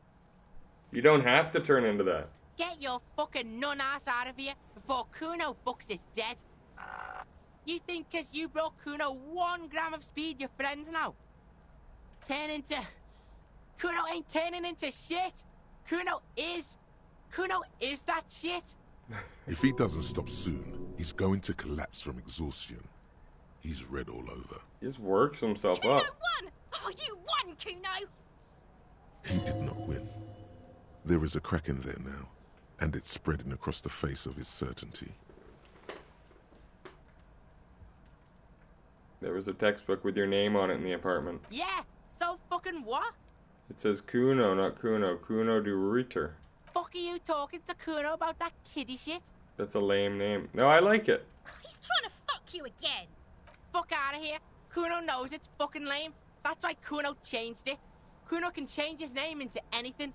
Gonna change my name into... Oh, jeez. Don't change your name into that, Kuno. Yeah, why would you do that? Lots of unpaid utility bills. Fuck right there where? Fucking 3 years or some shit. Find a job, pay him yourself, yeah. Fuck that shit. Kuno's gonna move underground. Lead I am shit. Ancient shit. Kuno's gonna live in a fucking catacomb. Yeah, in a tomb, Kuno. I'll talk about his life a bit. I'm just seeing if this is gonna open up any quest lines or Do you know anything. about Kuno's life? Kuno's got plans. Get the fuck out of here. Yeah, we got plans. 6 meters underground, below piping from before the war, the collapsed remains of the Martinez storm drain system. There are 2 stolen flashlights with piles of batteries next to them, beside 2 bedrolls, in the dark and opening into the lower tunnels. Jeez. Yeah, pig. This shit is done. Now get the fuck out of Kuno's face. Kuno needs to drop the bomb. Kuno doesn't fucking care. Alright, done talking with Kuno. Now, what else? What should I do next? I've sort of just spent my whole day between the Hardies and Kuno. I was sort of figuring out drug dealing stuff with the lorry drivers earlier, I remember. Find the murder weapon. Prove your authority. That's not gonna happen. Oh, right. Yeah, so there were 3 lorry drivers I was meant to talk to. One of them's the hippie guy who's my friend. One of them is the racist lorry driver who's not my friend. And then there was a third one who's a lady.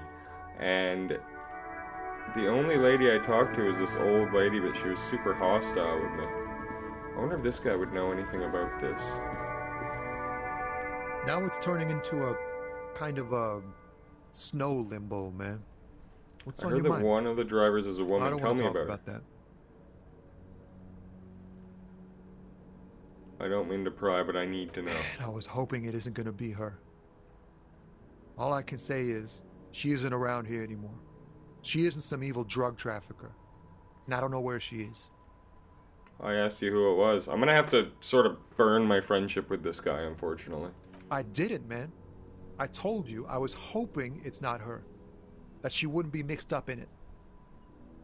Who's this person? Thank God I don't know. People here call her the lady driver. She kept her name a secret. From me, too.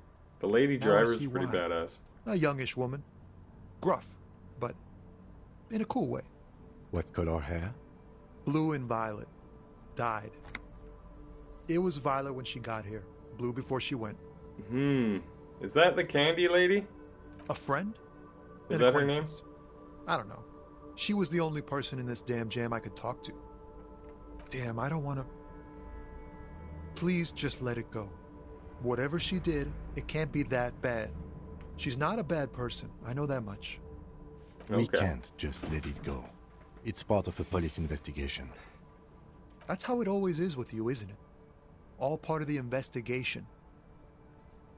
It won't come to that. We won't pursue her on this. I don't believe you. I just can't, man. I'm not naive. She's got the Oh, yeah? darkness in her. That young person's darkness when you think it's all over. And you're looking for a way out. She shared this with you? Yes. Which is why I don't want to snitch on her. I was told everyone's afraid of her. You're not? It's not snitching, it's just a few It's questions. snitching, man. I heard the rumors. I saw the other drivers looking at me strange when we talked. And she told me, too, that she's had a violent life. But I wasn't afraid of her. More like for her. Did this violent life include drug trafficking? Well, it looks like it did now. But we didn't talk about that. We talked about life, you know? She talked about her mind. Her mind? The way it worked. The trouble it was giving her. The pain it was causing her. Fuck, man. Go grill someone else with these questions, okay? There are plenty of drivers here who couldn't stand her, or were afraid of her. They'd be more than happy to rat her out. Yeah, but you're the one with all the answers, isn't it? He's right. There are other options. The raceman, for one. The raceman? Does that mean the raceman, or is there a race driver? Push Tommy, and it will break his heart and his spirit.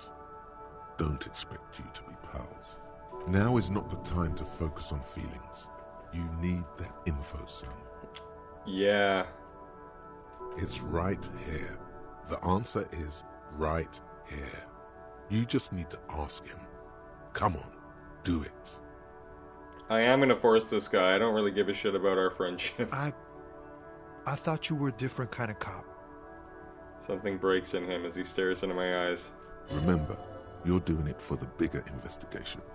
This is important. Relax. Ask. Where is she? Here. The keys to a motor lorry. Pretty complex. Looks like a chain lock. Her lorry's still here. Down past the statue of Philippe. The cabin is green. You can get in there with these. That's all I know. When did she leave? Last Friday. He blinks. His eyes half empty now. I could apologize, but thank you for your cooperation. I'm pretty sure he's done with me. I know it was hard, but you did the right thing. You don't really think so? I really do. If I didn't, I wouldn't be in the RCM. Take care, sir.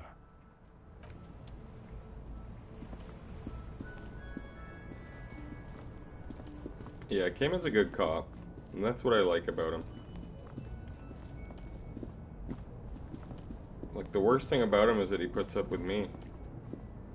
There's a green lorry. I do have a key.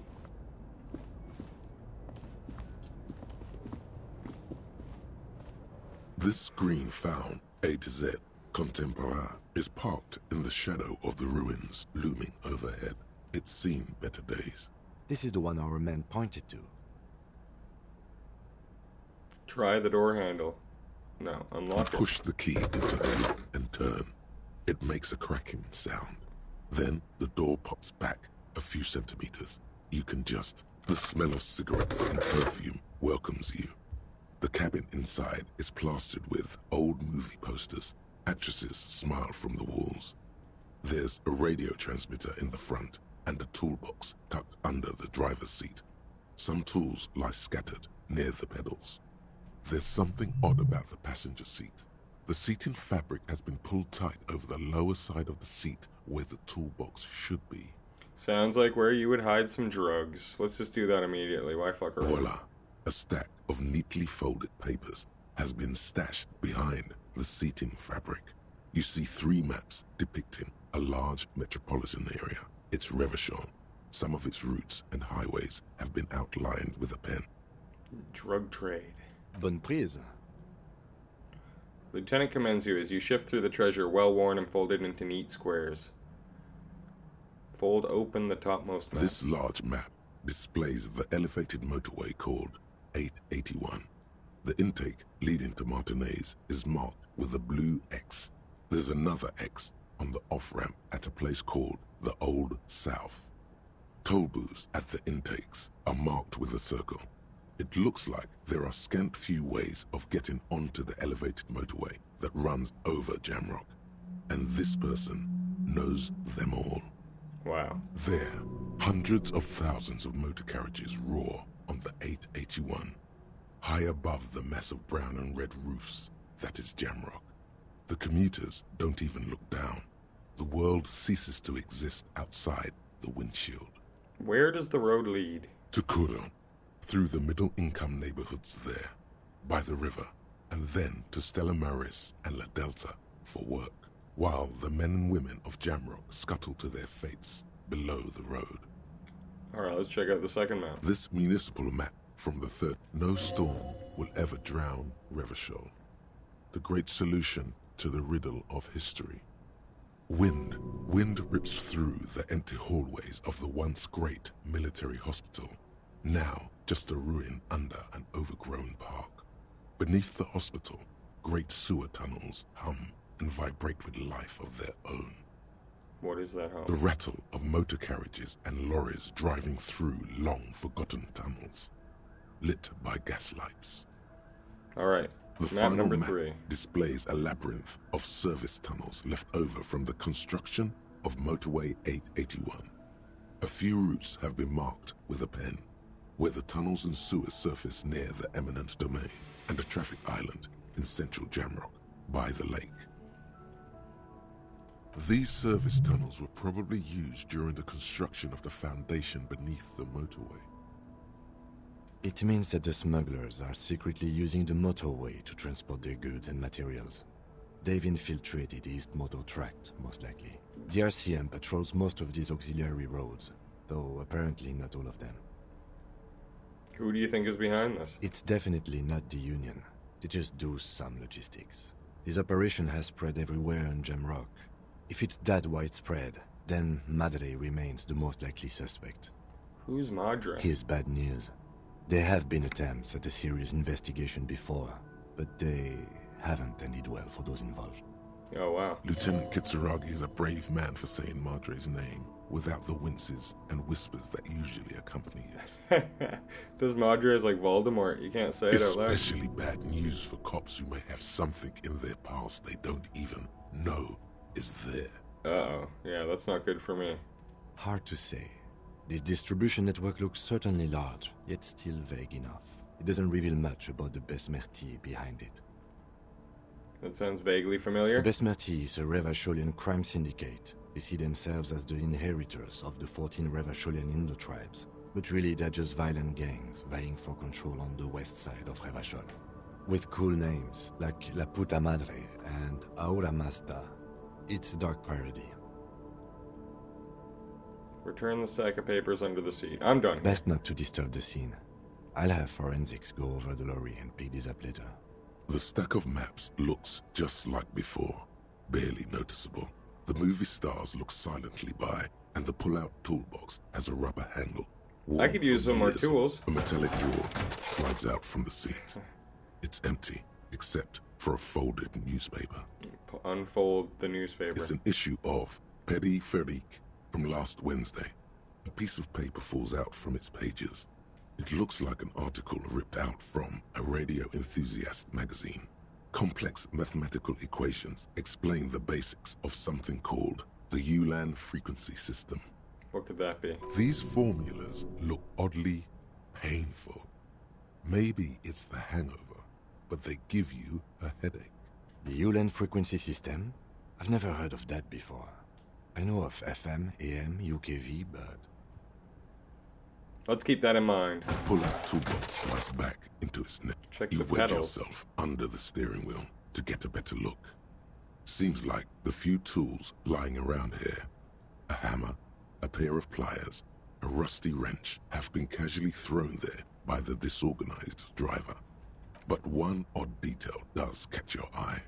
A piece of sandpaper has been glued to the throttle. Why would anyone glue a piece of sandpaper to the gas pedal? Sandpaper? A novel technique. Must be to offer some extra grip to the driver's foot. Oh, fuck. The sandpaper would rub off the pattern from the driver's right boot sole. Yes? He likes where this is going. Me Do too. the honors, he thinks. Connect it to yourself.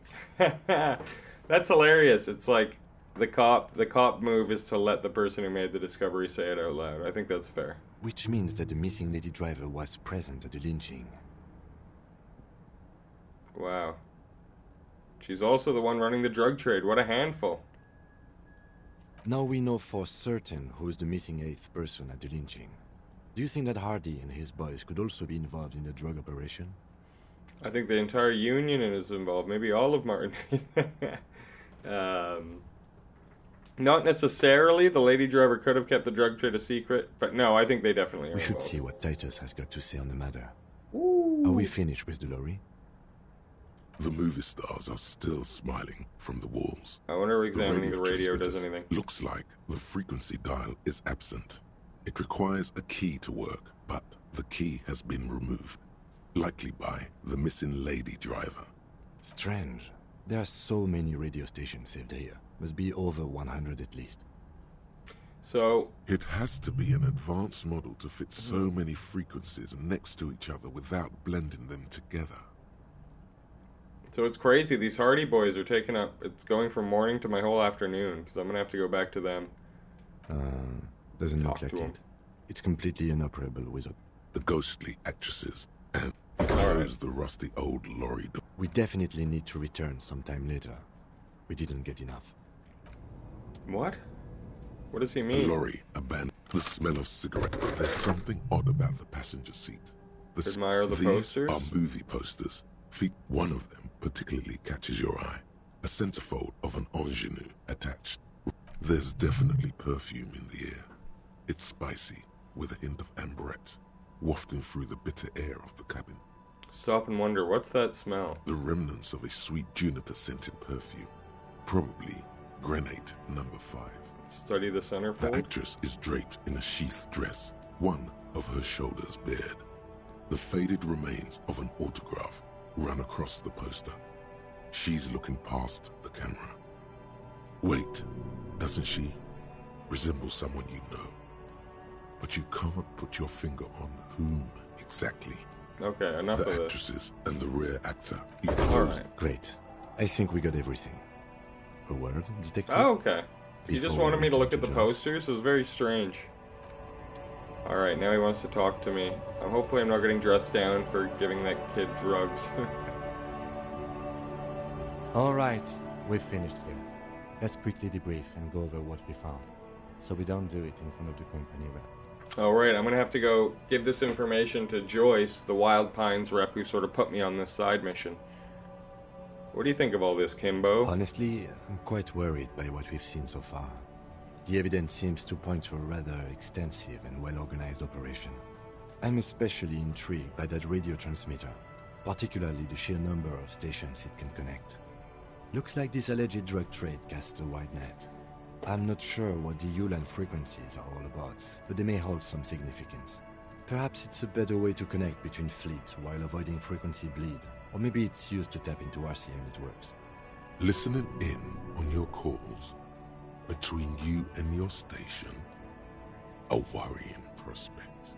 Oh, they can hear the call from the last time I talked to them. Oh, and the maps. Humiliated. They revealed the geographical extent of the operation.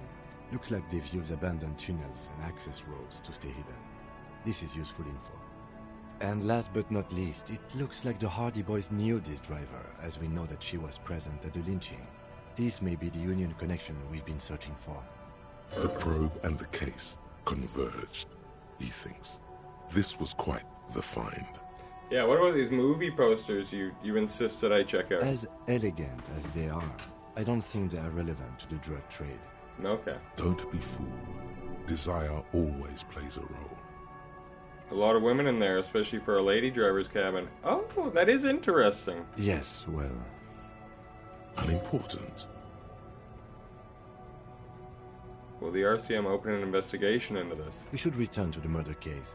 See what Joyce tells us about the lynching. When we are done for the day, I call my station and suggest our narcotics department look into it. There are more than enough grounds to start an official investigation, sometime later when we are done here. We do not want to get caught in that. He stops to think. The fact that one hasn't started already gives me pause. An investigation, I mean. Especially if the Madrid grouping is involved, and I can't imagine they aren't. It's certainly worrisome. Corruption, you think? All the same, I don't like the idea of internal affairs descending on the matter. That won't help anyone either. It's interesting, because my character's got amnesia, but, I mean, hypothetically, I could have been involved in some sort of drug trade before my memory wiped. By the way, my morale is at like a 6. Does that... Oh, I think the speed I'm on boosts it. Like Joyce told us, yes, logistically. But don't expect to bust this open during our stay here. At best, this is an angle we can use against them, to other ends, as extra ammunition. Meaning, someone as slippery as Evra won't be caught by a couple of cops and some stuff they found in some cabin. That's fair. Debrief over. After you. Alright, so I've got two places to go. which I'm glad. I'm glad the game is still branching, still giving me options. This all just came off the back of hassling my hippie buddy there.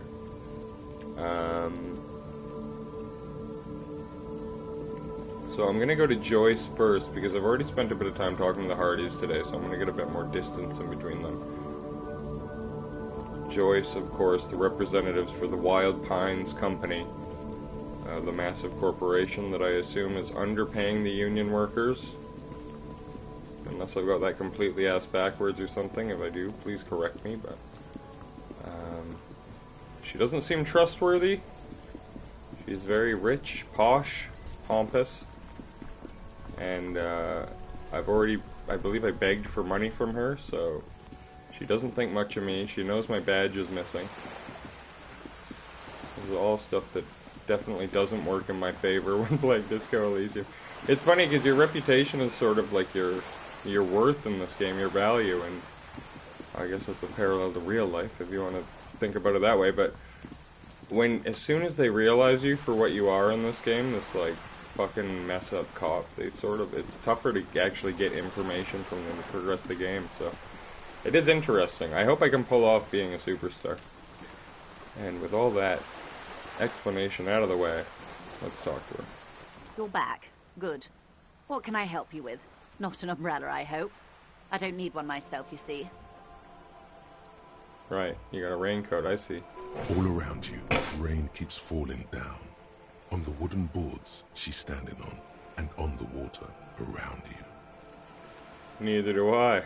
Pat my own coat. Very rugged. Good choice. Now, I suspect you had questions. Nothing like talking to pass a rainy day. Am I right? I spoke with the lorryman. Yes, my eyes on the harbor have sent word to that effect. What have you discovered? Oh, I'm just raking in level ups today. I think I could use a bit more composure. Push it up to a 7. Or electrochemistry I haven't leveled up once. Yeah, let's do that. Get it all colored in there.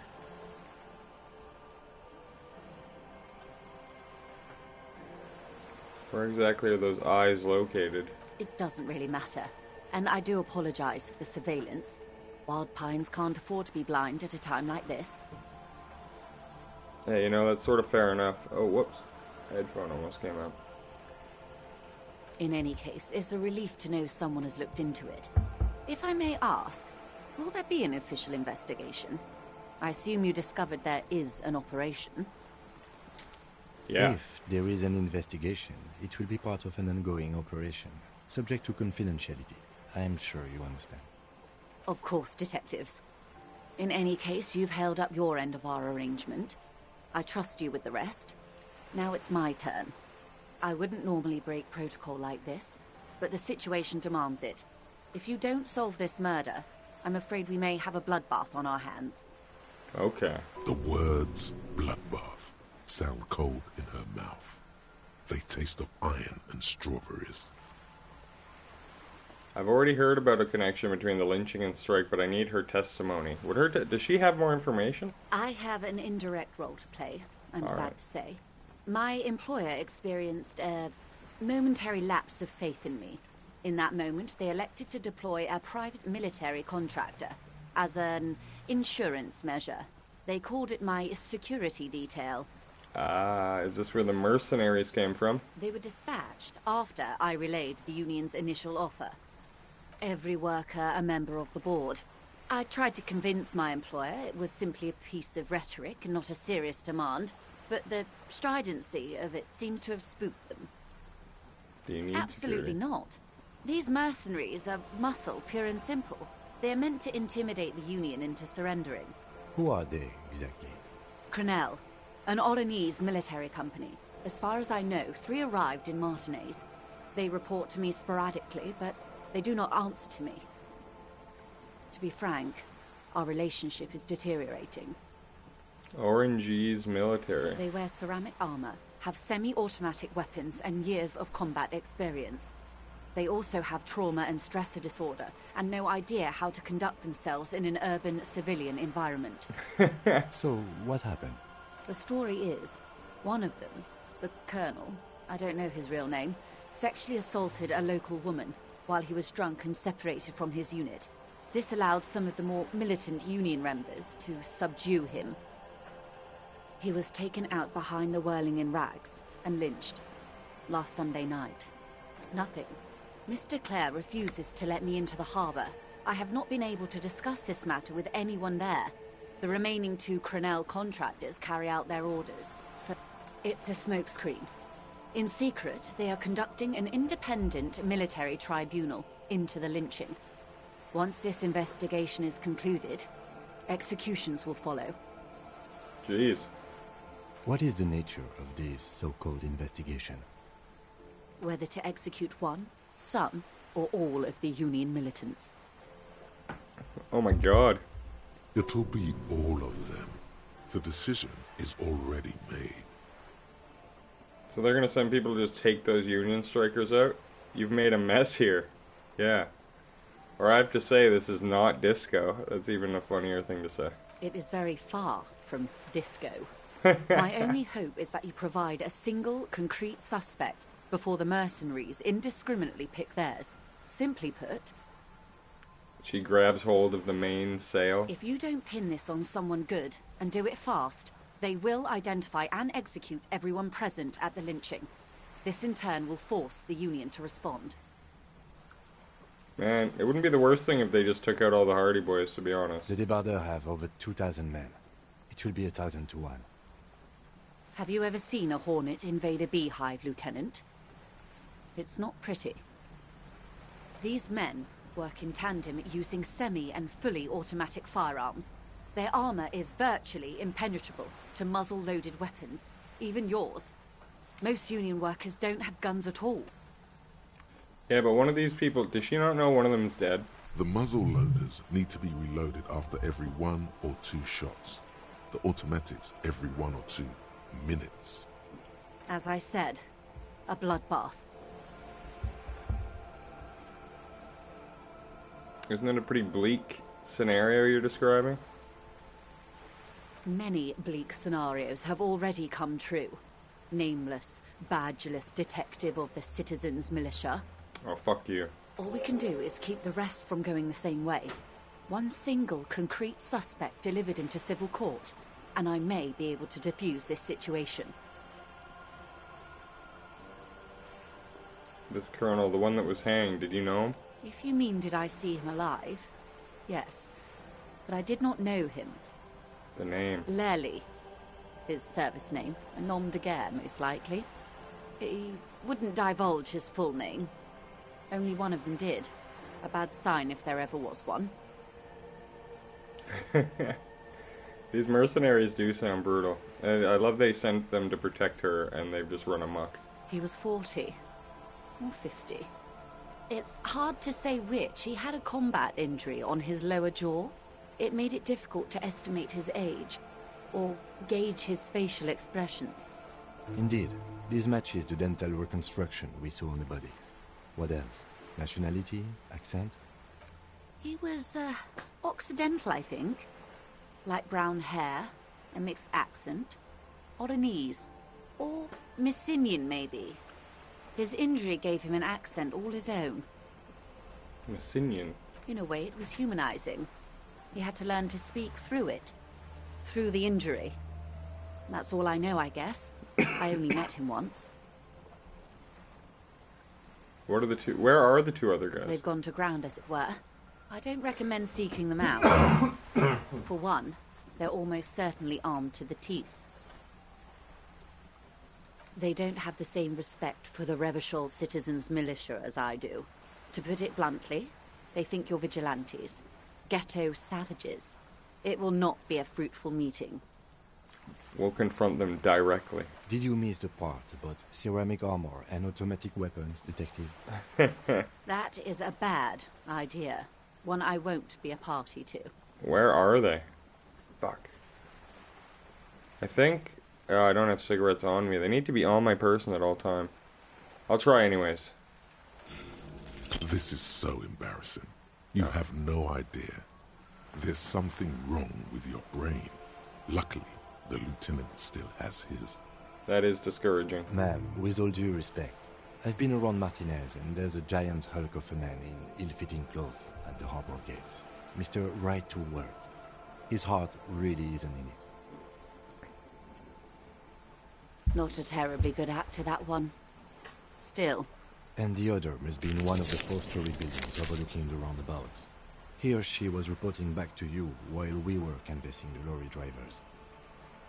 That would afford a good vantage point. Still, I hope you heed my advice. There's no need to kick the hornet's nest. You said the deceased assaulted a woman. I need to find this victim. Or he didn't.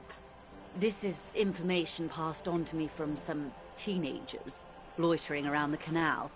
I cannot testify by it. What did these teenagers by the canal say? That the man was killed because he assaulted a local woman. I've asked around a bit. This seems to be the accepted story around Martinez. The lieutenant consults his notebook, his eyebrows knitted in concentration. Odd. We haven't heard any reports about an assault in connection with the lynching. Where did it take place? And when?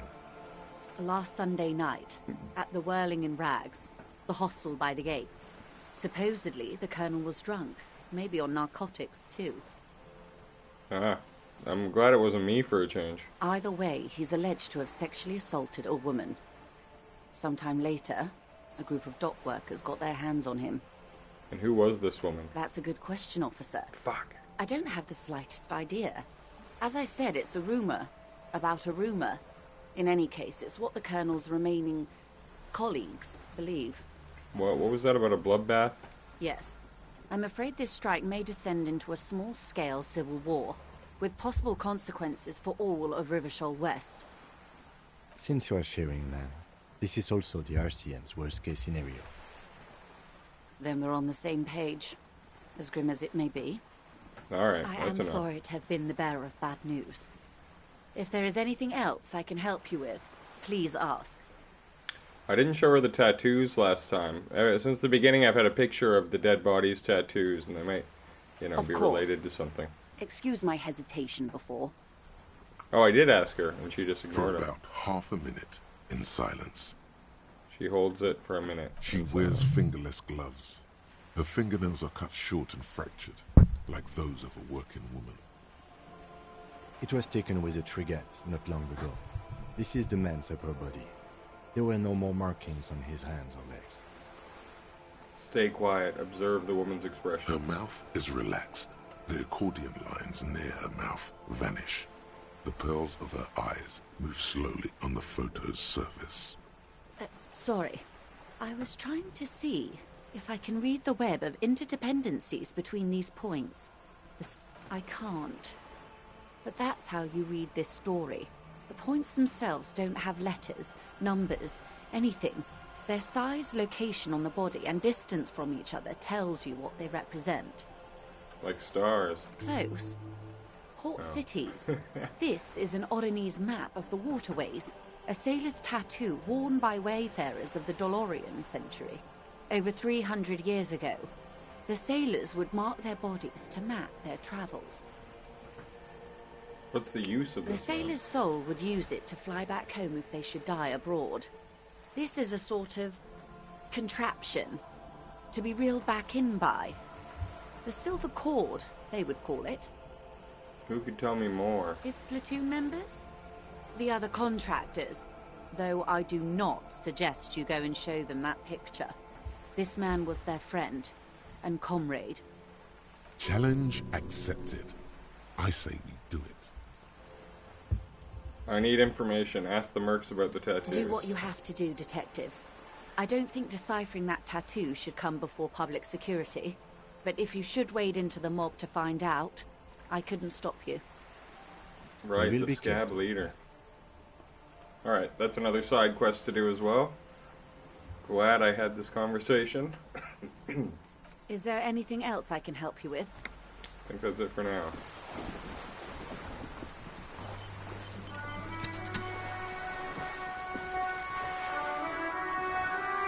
Alright, so I still don't know who the lady is. Neither the victim or...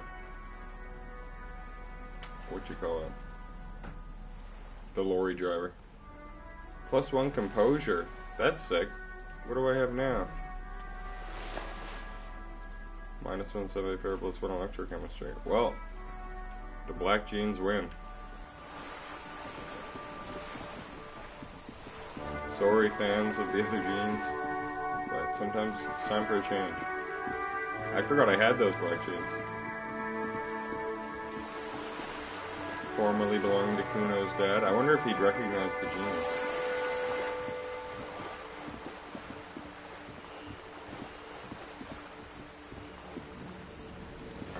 I'm pretty sure you can just check garbage cans. No, not an option, man. You'd think if I can collect bottles, I'd be able to check garbage cans. What was that thought?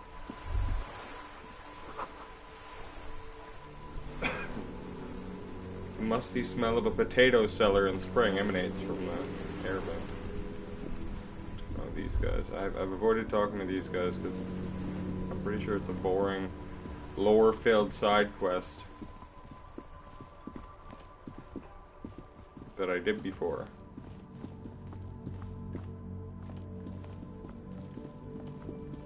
Real quick, just to see if Kuno says anything about the pants.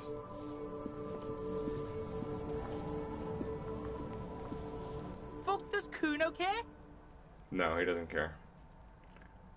Kuno doesn't give a fuck. I remember the first time I heard that, I can't remember if I was living in England or not. I wasn't very familiar with the Scouse accent, and now I know a bunch of people who sound like that. It's quite a good one. For Canadians, it's sort of our, like, Newfoundland. I haven't talked to Gart in a minute. Can I help you? About my bill for tonight. Got the 20 real? Yeah, I'm gonna pay that before I can blow it. Good. You got the room for the night, but remember, you'll need another 20 real tomorrow. How could anyone forget, asshole? Yeah, fuck you, Gart. I don't need reminding, pal. Alright. Here's the second conversation I'm meant to have. Looks like the circus left town, but the clowns are still here. Jeez, 3 times we've heard that line. Again. Just get the dead guy's autograph. Good one, Titus.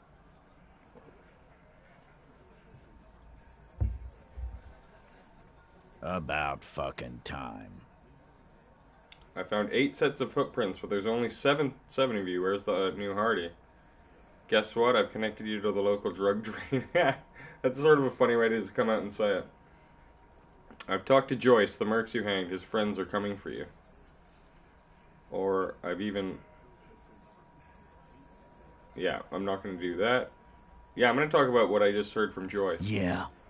By friends, you mean his squad mates from Cronell. Wouldn't want to beat up his grandma. Nervous, snickering.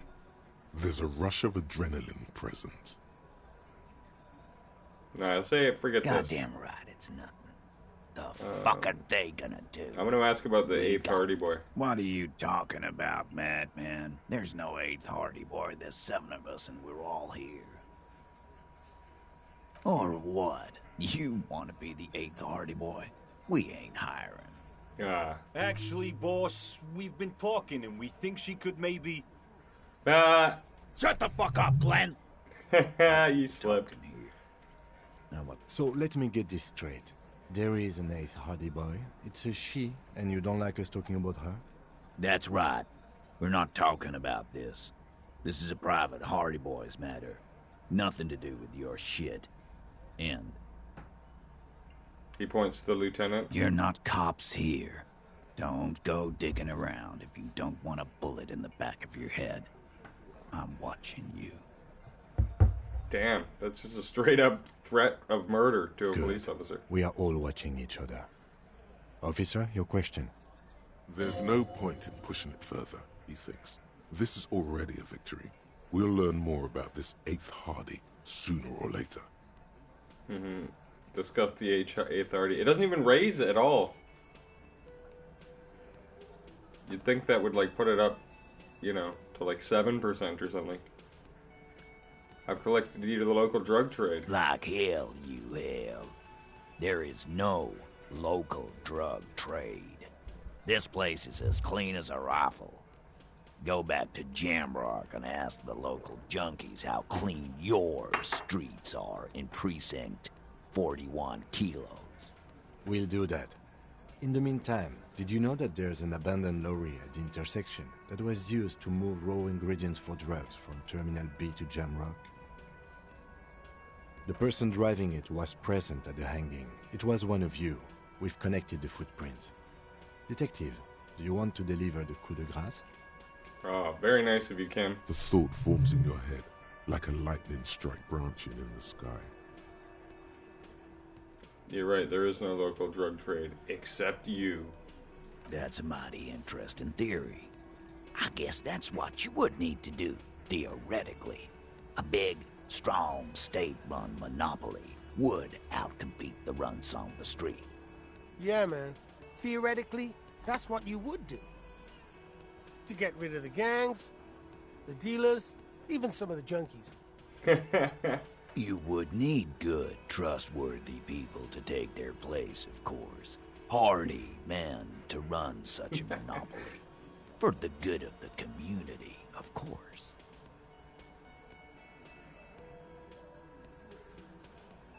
There's still plenty of drugs out there. In fact, I have some in my bloodstream right now. This is a political leaning I could get into. People are always going to do drugs. At least this way you have some control over it. I sort of do, yeah, Thank let's go you. with that. Theoretically, of course. Thank you. Theoretically. Look at this. I'm getting along with the Hardy. Maybe I could be the 8th Hardy boy. Titus, I'm amazed. Where is the same professionalism when it comes to other topics? You're doing great. I hardly have to interfere at all. I don't know, Lizzie. I guess theoretical things don't make me emotional. Now, was there anything else? I was sort of gonna get my brewski on. My brewski? Not quite yet, Mr. Hardy. There were 8 sets of prints on the crime scene. There are only 7 Hardy boys here. Oh, he's gonna hate this. Gonna say she runs things, right? My answer is fuck off. Mind your own business. There is no 8th Hardy. I run this goddamn scene. Called it. And here we go. Back to the usual. I know! Fatty walked on all 4s. He's so fucking fat he left 2 sets of footprints. Despite everything, the little man is quick on his feet. Go fuck your mom, Dennis. That's more like it, boys. You heard him. It was Angus on all 4s. Anything else you need to know? I love that. Angus on all 4s. It would be handprints. I'm surprised it doesn't give me an option to say that.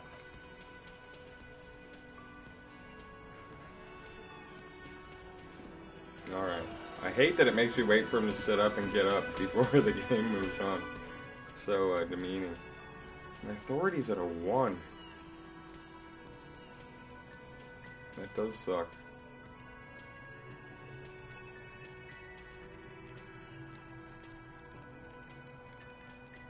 Keep your morale up.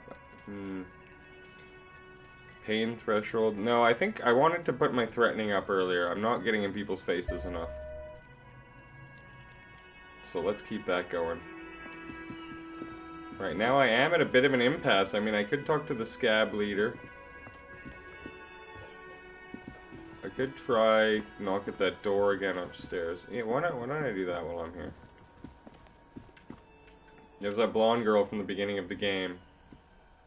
And there's not many characters in this game. The door is closed. Still no answer. Knock again, much harder. Still nothing. The lieutenant gives you a quick glance. You should punch a fucking hole in it. Fucking whore. No, I'm not gonna say that. Punch the door, I will. You slam your fist into the vinyl. It does not produce a hole. The door sits sturdily in the frame, and your fist hurts. This was all a very good, normal thing to do. Yes. Not to mention, great exercise. Stop that. Oh, well. This door can only be opened as you hold the metal. I thought I'd be able to just bust the door down.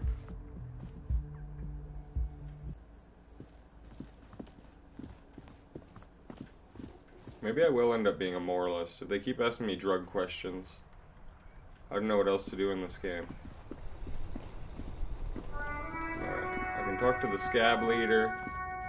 I think I got everything I needed out of the racist lorry driver. I won't have to talk to him anymore. And you know, it's been ages since my character's had a drink. Let's get on the old Commodore Red. Damage morale. That is funny.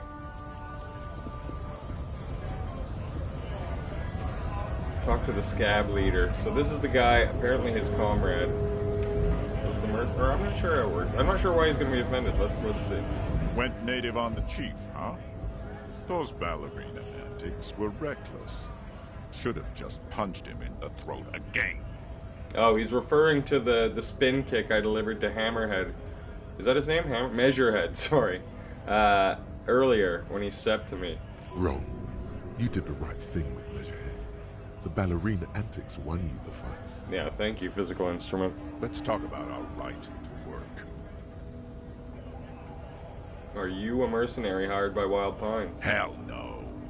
I'm just an honest scab. I won't have talk like that around here. You understand? His neck muscles tense up. The veins on his neck bulge. Say very quietly, is there a tribunal being convened here by any chance? Fucking wow. He breathes out slowly. Oh man. A punch is not imminent, but it's being cocked hard. He's gonna punch me? You hear a tiny rattle. A small radio cracking somewhere.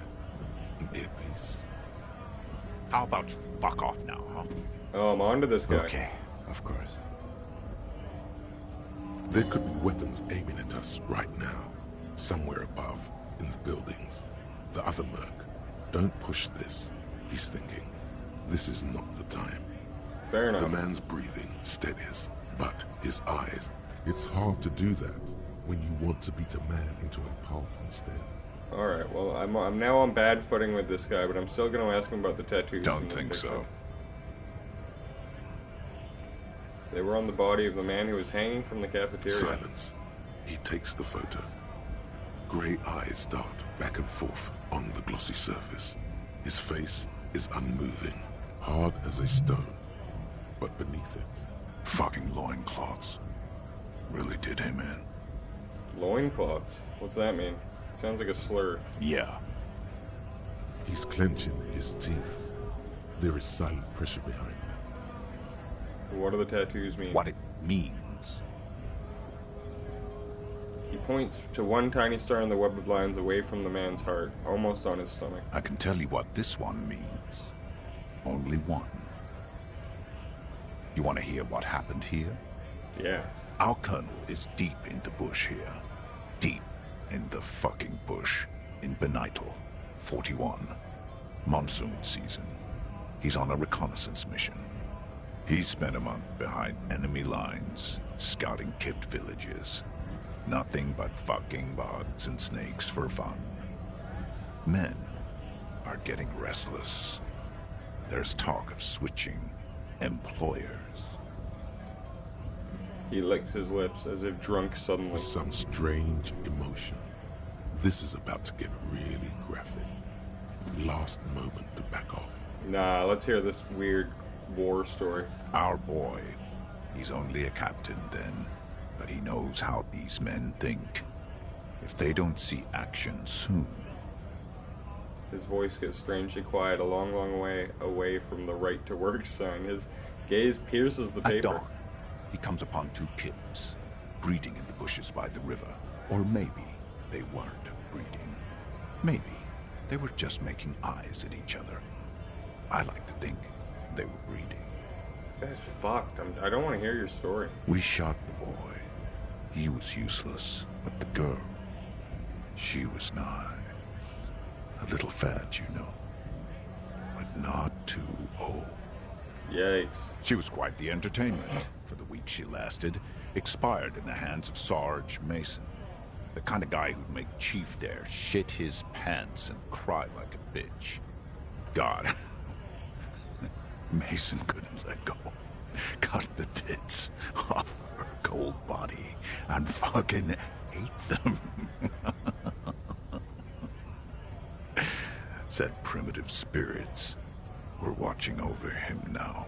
Jesus Christ. Drowned in a creek a week later. Spirits my ass. Something stirs in your stomach. You're not really a scab leader, are you? Fucking mask is getting sweaty. I want to take my mask off. But no, I was somewhere else. That's just a guess as to what this one little star on his belly might mean. I'm just a bouncer. This guy's fucked. I've never heard this story before. I uncovered him. Go ahead. All right now. Free commerce! Keep the goods flowing! On the photo in your hands, the dead man's skin is studded with stars. Alright, well, I'm done talking with that guy. That fucked up guy. Did I get everything out of Manana? He was interesting. Working for Everard, who's obviously a piece of shit. Hola, wandering man. How can I help you? Do you know anything about the Hardy Boys? Los Hardies? They're an independent militant group. A bit too high-strung, but it comes with the responsibility. They're Alright. sort of like you. Preserve the rule of law and all that. Except it's Everard's law. But really, they're just like you. Alright. Just like me, huh? He thinks he's got me pegged. I do love the sunglasses on my character. I think more than anything makes it all come together. And the hobo hat, I think they call it. Yeah, where haven't I been? I'm worried I'm about to hit that wall that I was talking about earlier. Because this thing isn't coming down till Wednesday, apparently. That opens up like another chunk of the game. There's a pile of cheap sunglasses in a small box. You like sunglasses, officer? I've got the latest styles right here. Abroad, these are hideous. What's more, they don't even fit your face. You can feel them pinching your nose and chafing against. Damn, officer! You look like a mega secret spy. Very secret. They're practically made for you. I'll let you have them for $2.50.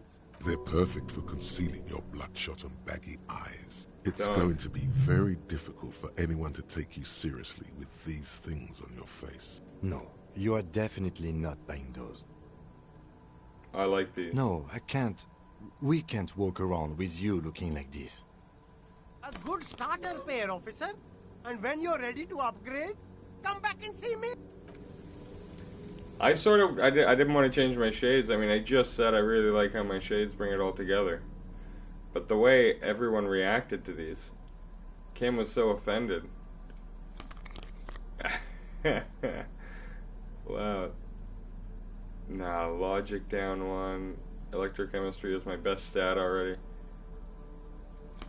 Oh, but that's why my authority's so low, is those sunglasses too, though. I'm gonna keep these on for now. I like the John Lennon glasses. And you know, I haven't talked to Kim in a minute. Maybe he's got like a quest line that opens up. Yes? You seem to be following me, is the only thing I haven't said to him. Excuse me? No, I don't want to say... I hope you don't take this the wrong way. It's just a collegial. They say it's... Yes, but containers contain things. He's simply passing along frivolous interdepartmental stare. Sorry, I just skipped through all that because I accidentally pressed X too quick. Is there any way to get over here earlier? I think I talked to this guy really early. G'day to you, officers. What's further down the coast, buddy? This guy's still cutting the big... Oh, right, he has a salami, which I got a bite of. Well, there's the fishing village, an abandoned fish market, a bizarro church. Not much use to the congregation, though. There always seems to be something wrong with it. He thinks for a moment. Yeah, not really much else. Right, okay, see you later. A couple of indicator lights are missing from this control panel. Loose wires dangle from the now vacant holes. In the middle is a lever. Beneath it, a small metal plaque. This panel usually closes the water lock, turning it into a bridge that lets you cross the canal. But there's a crashed salmon and butter sign in the way. Pulling the lever probably won't do anything. Pull it anyway. You pull the lever all the way up until the metal clicks against the contact pins. You hear a soft clunk. And then nothing happens. Push it harder. Nothing happens. A cold gust of wind blowing in from the sea interrupts the silence of the situation. Fuck off, Kim. A spring brings the lever back to its original position. You still need to close the water lock to get across the canal. Some other way. Wasn't there a sign over there saying functionality will be restored on Wednesday morning? Yeah, there was. But call me crazy, I want to go across now. I think there's a chunk of time I might have to kill here. I don't know if I should do it either through reading books, helping out the little girl who's freezing outside the bookstore. I could just sit on a bench, I think. Pass time that way. Did I do everything in the car? I think I did. I think I talked to everybody. I got all my tools.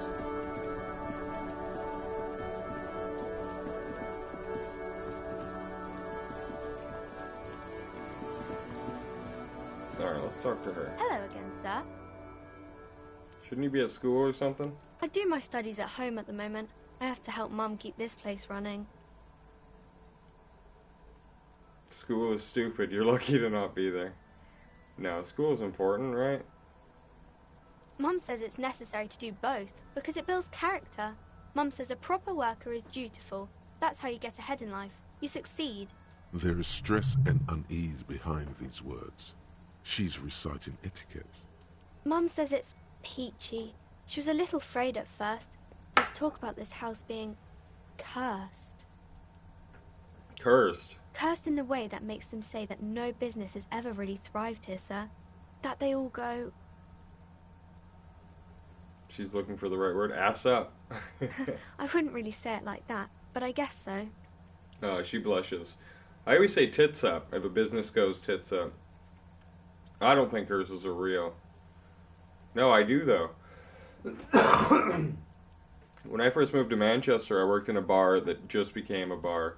And within a year, it shut down. And now we can go into the became another bookstore bar. and ask about the case. But I don't see much more to look into here.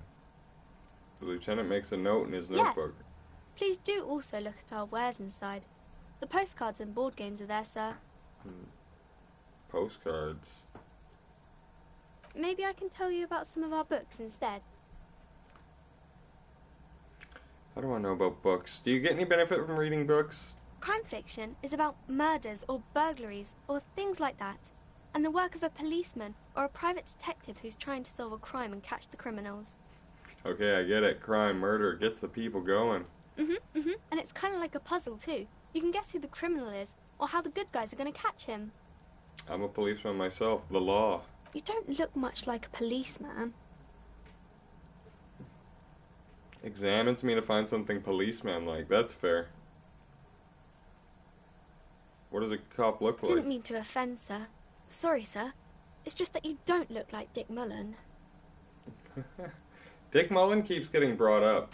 Like he's the example of a sort of a hero cop in this world. Nobody looks like the guy in the picture. That's just a stupid fantasy of a man.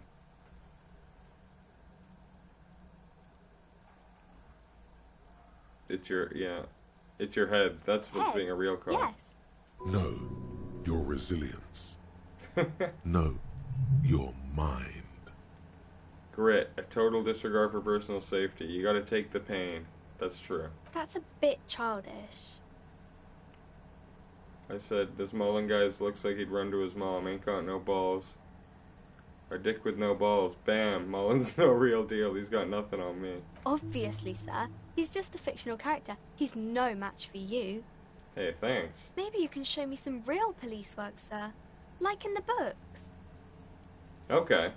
I'm gonna deduce something now. The girl keeps her hands folded, hidden. Why is that? What do you mean, sir? You can show them to me. She looks around anxiously. Her hands remain folded in front of her. She doesn't want to show them. The lieutenant stands by, looking at the two of you with little interest. Oh, I thought he was going to be into my deduction. You heard me. Hands up. She brings out her reddened hands, her nails frayed, nearly chewed down to the flesh. You bite your nails. Oh, that's a shame. I bite my nails. You knew this from me keeping my hands folded. Super simple for a detective like me. Well, that proves nothing. Anyone could do an easy deduction like that.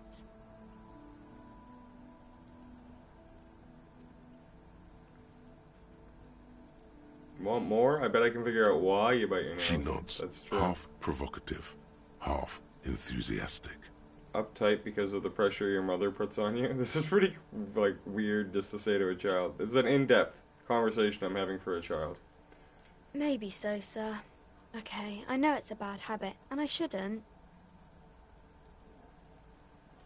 Oh, no, I don't care about her, really. I'm just It was okay, patting myself sir. on the back. There's more that can be achieved here. Ask her to do the same. Yeah, to do something about me. You're quite sober.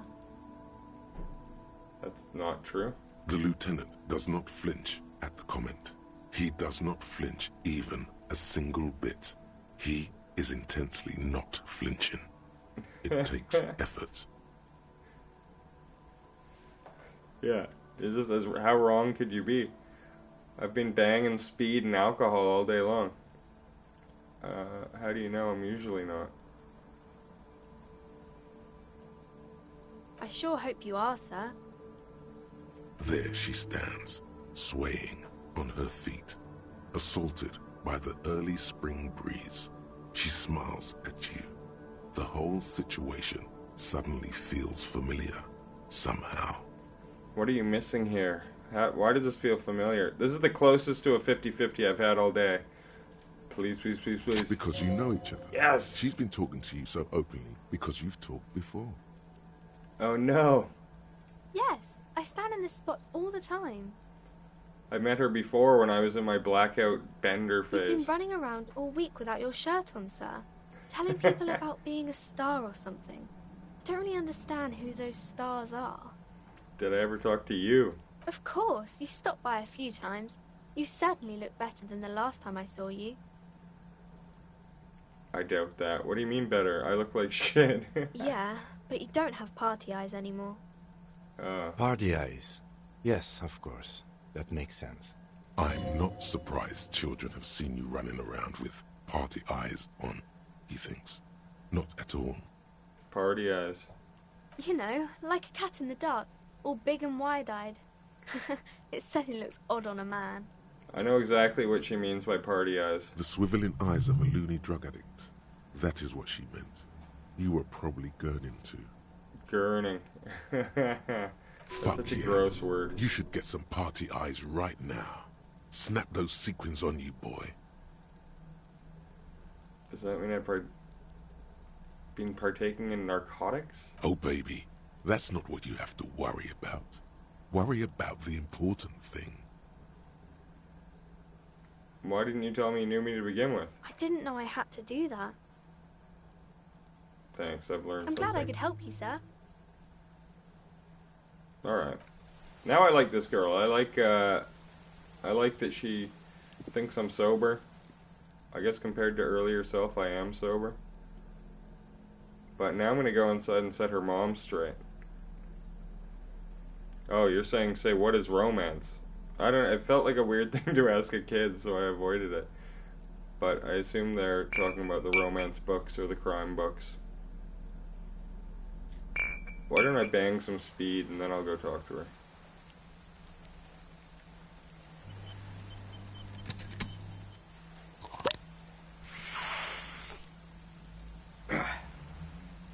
Kim's back is turned.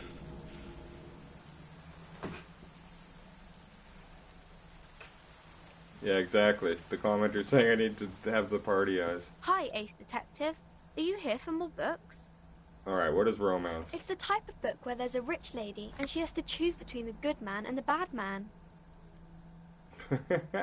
That's a pretty good summary. Or there could be a story about a poor lady getting a rich man. It's about man and lady business, sir. What about a poor man getting a rich lady? Does that ever happen? It happens, but usually the guy gets rich in the process. Or should actually be rich himself, but has lost his family property unjustly, like during the revolution or something. Wow. Those are unhappy books, for most of the pages. People sad about what they have lost, but then it all turns out just fine in the end. This is a pretty astute kid.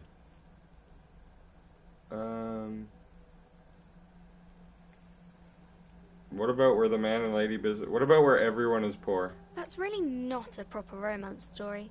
That's more like everyday life. Yeah, poor people are boring. I guess, yes. People in books are always very interesting, especially the romance people. What about when both men are bad? These are not very common.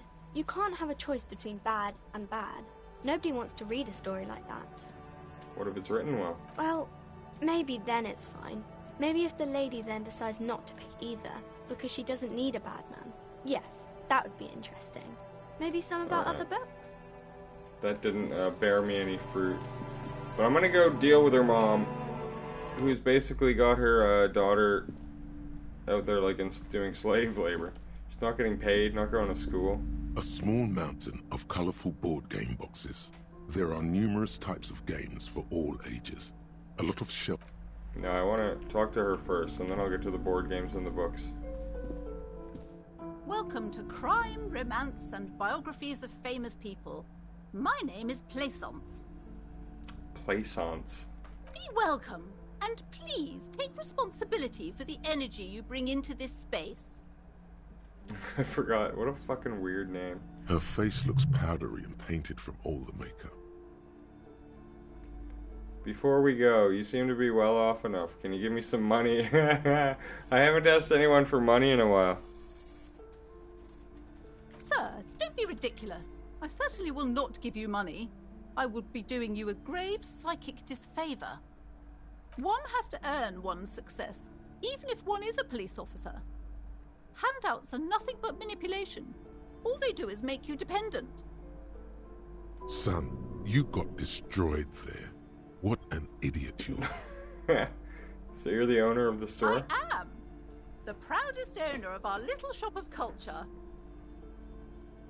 She has fine-tuned her voice to find the most welcoming approach for attracting new customers. It doesn't work. The girl outside mentioned that the place is cursed. Cursed? Who said that? Annette? Oh. Alright, yeah. Commenter's saying I missed something, and I do think I missed something with the girl, because it's not giving me any options to really, like, confront this mom like I want to. Hi, Ace Detective. Are you... It's the type... Or there could be a story about a poor lady getting a rich man. It's about man and lady What about a book where the man business, and lady business doesn't work out at all? I haven't read many of those. Maybe you should ask Mum. There you go. Oh, there you go. Nice. Now I'm getting the approval. This feels great. I haven't read many of those. Maybe you should ask Mom. Yeah, you think she has one about an excruciatingly painful I breakup? don't think it's a romance story if the main characters break up, though. You know, think about it. One where they plunge into a torrid spiral of pain and recrimination. Only it's really long and drawn out, scarred for life, phantom limb. No, I don't know. You can take this. Blossom like a pain flower. And it drags on for years and years with no resolution in sight. The girl is at a loss for words. Each of you filling with resentment and bitterness for having ruined each other's lives. She shifts and sways on her feet. Each of you tearing at the other's innards. Uncomfortable. Leaving a gaping emptiness, a vacuum heart that still hurts ceaselessly. I'm sorry, sir. Oh, jeez. I don't know how to help you. I just want a real book that tells it how it is. Sir, sorry, sir. I'm still little. I can't... Oh, no. It's time to leave it be. You're about to make a child cry. Are you proud of yourself? Denial mode. You're not really an automaton. You do know that. Yes. Yes, sir. Hell yeah, that was worth the 5 experience. Oh, kings and queens and generals of old, or artists and writers, or musicians, those kinds of people. There's usually something extraordinary about them. I didn't want to make her cry, to be I think fair, that's too. why people read them, to find the secrets of their fame. Right. Alright. Done with all this. Try talk to the mom. And then I really don't know where to take the game from here afterwards. I'm gonna be at a loss for shit to do. I know I have a bunch of case files. Hello again, esteemed officer, and welcome to Crime, Romance, and Biographies of Famous People. Annette, yes, my daughter. I hope she wasn't slacking off again with her nose in science fiction. Tell me, was she at her post doing her job like a proper girl? I could say that she's been slacking off. Wonderful. Did you talk to her? To the commenter, yes, I brought the body down and it's gone. Wonderful, did you talk to her? Yes, Great. I did. On a scale of 1 to 10, how compelled were you to buy books after talking with her? 10. I'm not going to grade a human being, I don't do that. No, I'll give her a 10. My precious, her dedication brings joy to my heart. If you have children, I hope they turn out as great as my Annette. She's immensely satisfied with the answer. That's nice. That is quite the trooper. She's a great value add. I'm here to dismantle the free market and abolish child labor. All the pressure has made her really anxious, yeah. God. I've told her not to do that. It's such a disgusting habit. She'll get over it. Anxiety is a part of life. Oh, wow. This mom sucks. She can, if she has enough willpower. This is what's called growing pains. Life isn't easy. Life doesn't give breaks. Come on, ma'am. It's obvious she can't do anything about it. You are placing an unnecessary burden on a young child. I love when Kim jumps in. What you're doing is wrong. Even I know that, and I usually don't know anything. She stands stiff and severe, silently fuming. 10 or so seconds pass without change. Imagine just being confronted like that. Oh no. Hold on. I need to invite her inside and apologize. She must be freezing out there. There. I don't know what to say to you. My husband, he tries to teach me business lessons. I have what my mother called a dull mind. All this stress. Wow. She fully repents and admits to having a dull mind. Is this husband Annette's father? She an only child? She told me she doesn't go to school anymore. Yeah, I'm gonna really sort of dig it in a bit and fix this kid's life. She's been too busy helping me here. So she studied at home this trimester. This is a temporary solution, of course. I assure you, I of all people understand the importance of education. She will be back in school the moment the store takes off. So this is all about the failing bookstore. Yes, my husband is a successful entrepreneur east of the river. If only he were more involved in the business we're running up here. No matter. Soon we'll both be off for Grand Couronne. What's that? It's a proper place to live. One of the most peaceful neighborhoods east of Jamrock. You may know it for its massive housing projects. Most of the buildings are empty at the moment. It's a great opportunity to get ahead of the crowds. Better times ahead for sure. And your husband's involved with the bookstore? Where is the husband here? He made the initial investment. Since then, he's been what you might call a silent partner. All right. The woman looks aloof, her features much softer. Occasionally she glances at her daughter's silhouette. Did the daughter go back outside? Goodness, you were already doing good, browsing the shelves. Why'd you stop? Don't you feel compelled? Go, go. Get back there. The books await you. She smiles and All nods.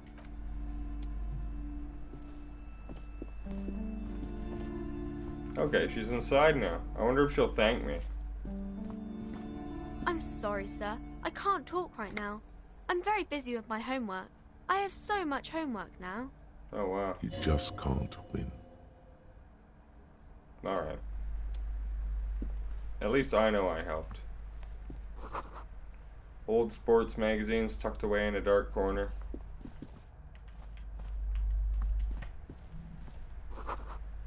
The book collects the national recipes of Arda. They are all about lake trout. Wow, some interesting stuff here, guys. What's back here? You see a set of tattered curtains blocking the way to another room. A strange cage-like trinket dangles from the curtains. What could that be? Excuse me, officer. The back room is strictly for employees only. I could just pull open the curtains if I want. What's behind them? Nothing. Now please go back to browsing the books. Don't you feel compelled to look at the books? The books are all you care about. Oddly enough, the more she tries to draw you away from the curtains, the more alluring they become. I'm gonna have to do it, right? Just as you're about to pull apart the curtains, the petrified voice of the shop owner cries out once more. Sir, don't touch that. I told you it's off limits for the customers. Parapsychologically speaking, we're dumb if you decide to open them. I won't be held responsible for the consequences. It's too dangerous. Parapsychologically speaking? What does that mean? She looks away, mumbling. Why is everyone always messing with the curtains? Why can't they just buy books like normal people? This is different. I'm police. Why? It's not like anyone was killed there. Yeah, you don't know that. I'm sorry. I don't mean to be so impolite. Just please don't go there. I can't allow that. You'll only make things worse and unleash the powers. The curtains do seem frail suddenly, not robust enough to contain a slippery darkness. Is this about the curse? No, it's just a storeroom for the employees, I told you. Now please step away from the curtains. I'm opening them. No! Please just talk to me, officer. Come here and let's talk this through before you decide to do anything extreme. Lies. Rip them open, we say. There is something mysterious about the curtains. Be careful. Be careful. I'll take some medicine. You see a tattered set of curtains and a polyhedron-shaped cage-like trinket. Examine the cage-like trinket? No, rip them apart. Or no. You see some kind of charm, an irregular polyhedron assembled from bones, sticks, and straw. Inside, a disturbing fish head with empty eye sockets stares at you. Aside from poking at it suspiciously, there is nothing else to do with the fish head charm at this time. All right. The curtains remain shut before you. It's time. You see a dimly lit room full of dusty furniture and trash. A doorway stands in the back, covered in dozens of scary little cage-like trinkets, your shadow looming over it like an omen. I warned you. You're unleashing forces beyond your understanding. When I hear about those trinkets, I'm thinking like from season 1 of True Detective, those like bone things they found on the crime scene. Ghostly silhouettes of hair dryers. Ooh. A vaguely androgynous portrait of a man. What's he thinking? Merely looking at the unmanly haircut threatens your masculinity. Sort of got like a David Bowie vibe.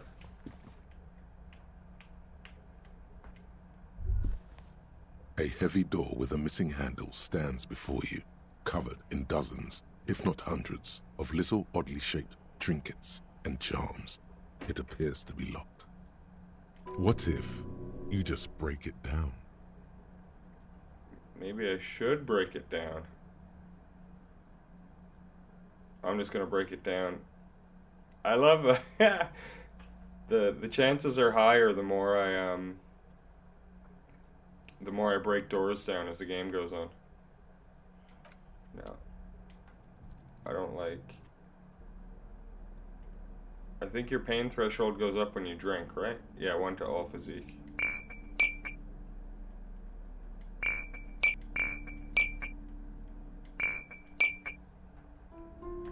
Bottoms up.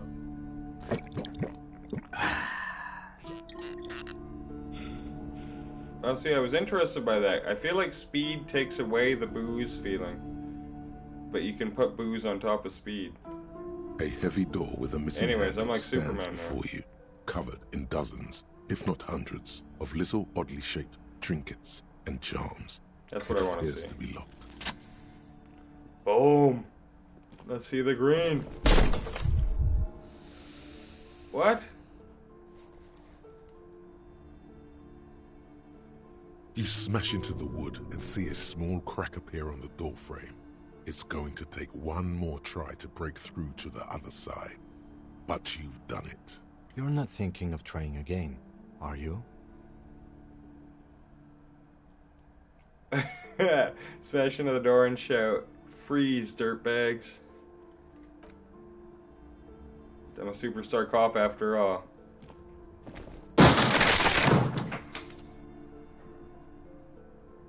Beautiful. What's Kim got to say? What is this place? It's an adventure. Looks like a gym. Yes, but no one's been here in ages. I doubt the electricity still works. Good thing we have a flashlight on us. Don't forget to take it out of your bag before we move on. Some specks of dust shimmer in a faint beam of daylight falling from the window. Other than that, the room is dark. This is great. An eerie feeling rises in your chest.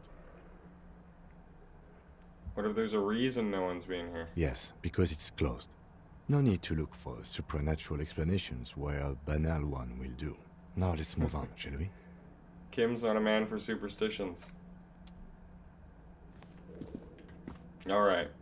I think I'm going to go through this weight room and maybe whatever rooms are attached to it. Whenever this thread reaches its end, I think it'll be a good point to put a pin in this this stream for the day. As I'm just over the 3-hour mark. And my head does start to hurt after a while. Just playing non-stop. Shot put ball. What would that do?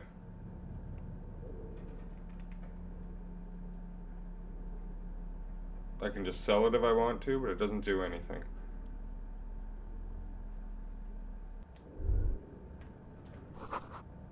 Smells like leather and sweat. That's gross. How could it say it smelled like sweat if no one's been here in ages? Worn out wall bars, they look unsafe. A barbell lies on the floor. The color has worn off its weight plates. Damn. It's 60 kilograms. Your triceps hum at the sight of these weights. Show the world what kind of beast it's dealing with. Lift them. 60 kilograms. Well, how much is that? I only really know pounds. There are no collars on the barbell. This is a safety hazard. Okay. Why does it feel so familiar? Where does my head hurt?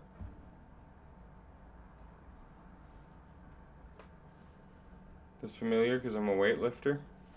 No, it's not that. It's the stale smell of rubber, the squeaky sound of sneakers, your bruised knee against the mat, and a whistle. Then the feeling is gone. A memory from another life, when you were young and fit.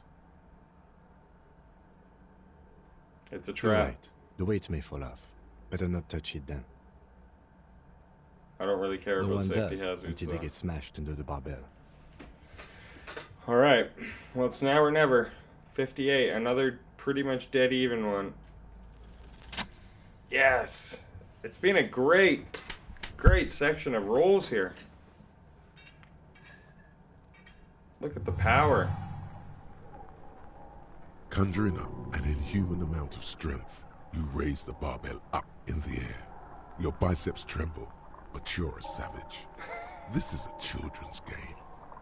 Say nothing, revel in the feeling. No, I'm a true champion.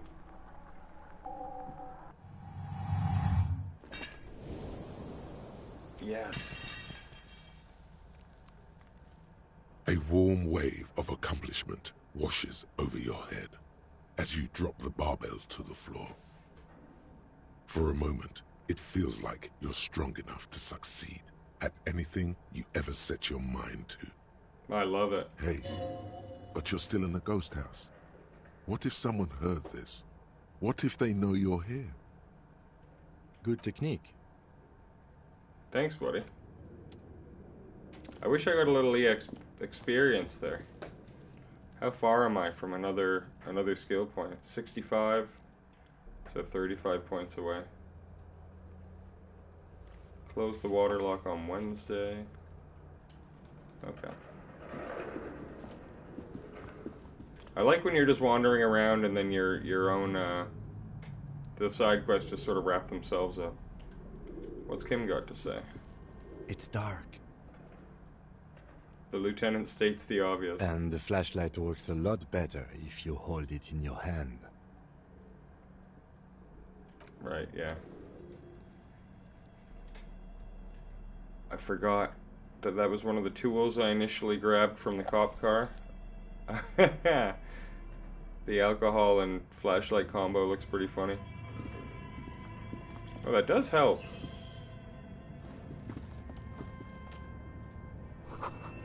The hallway is blocked by old window panes and debris.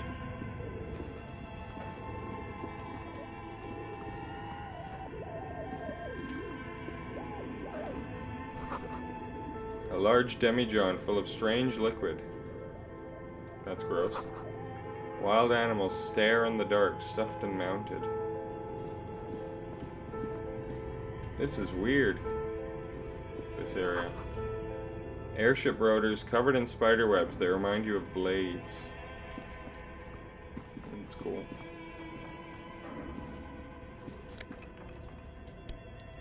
$3.12. Naked mannequin torso, a strange yellow color.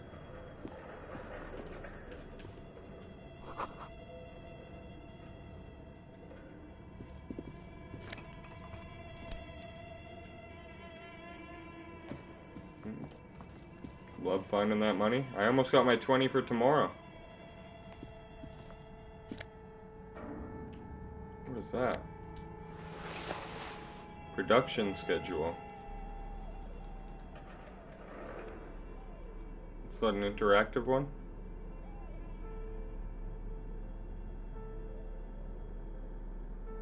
Oh, it can be read using a radio computer. Do I have one of those in here? Steel rotor blades bearing a Slipstream logo. Skis with Slipstream printed on the laminated top layer.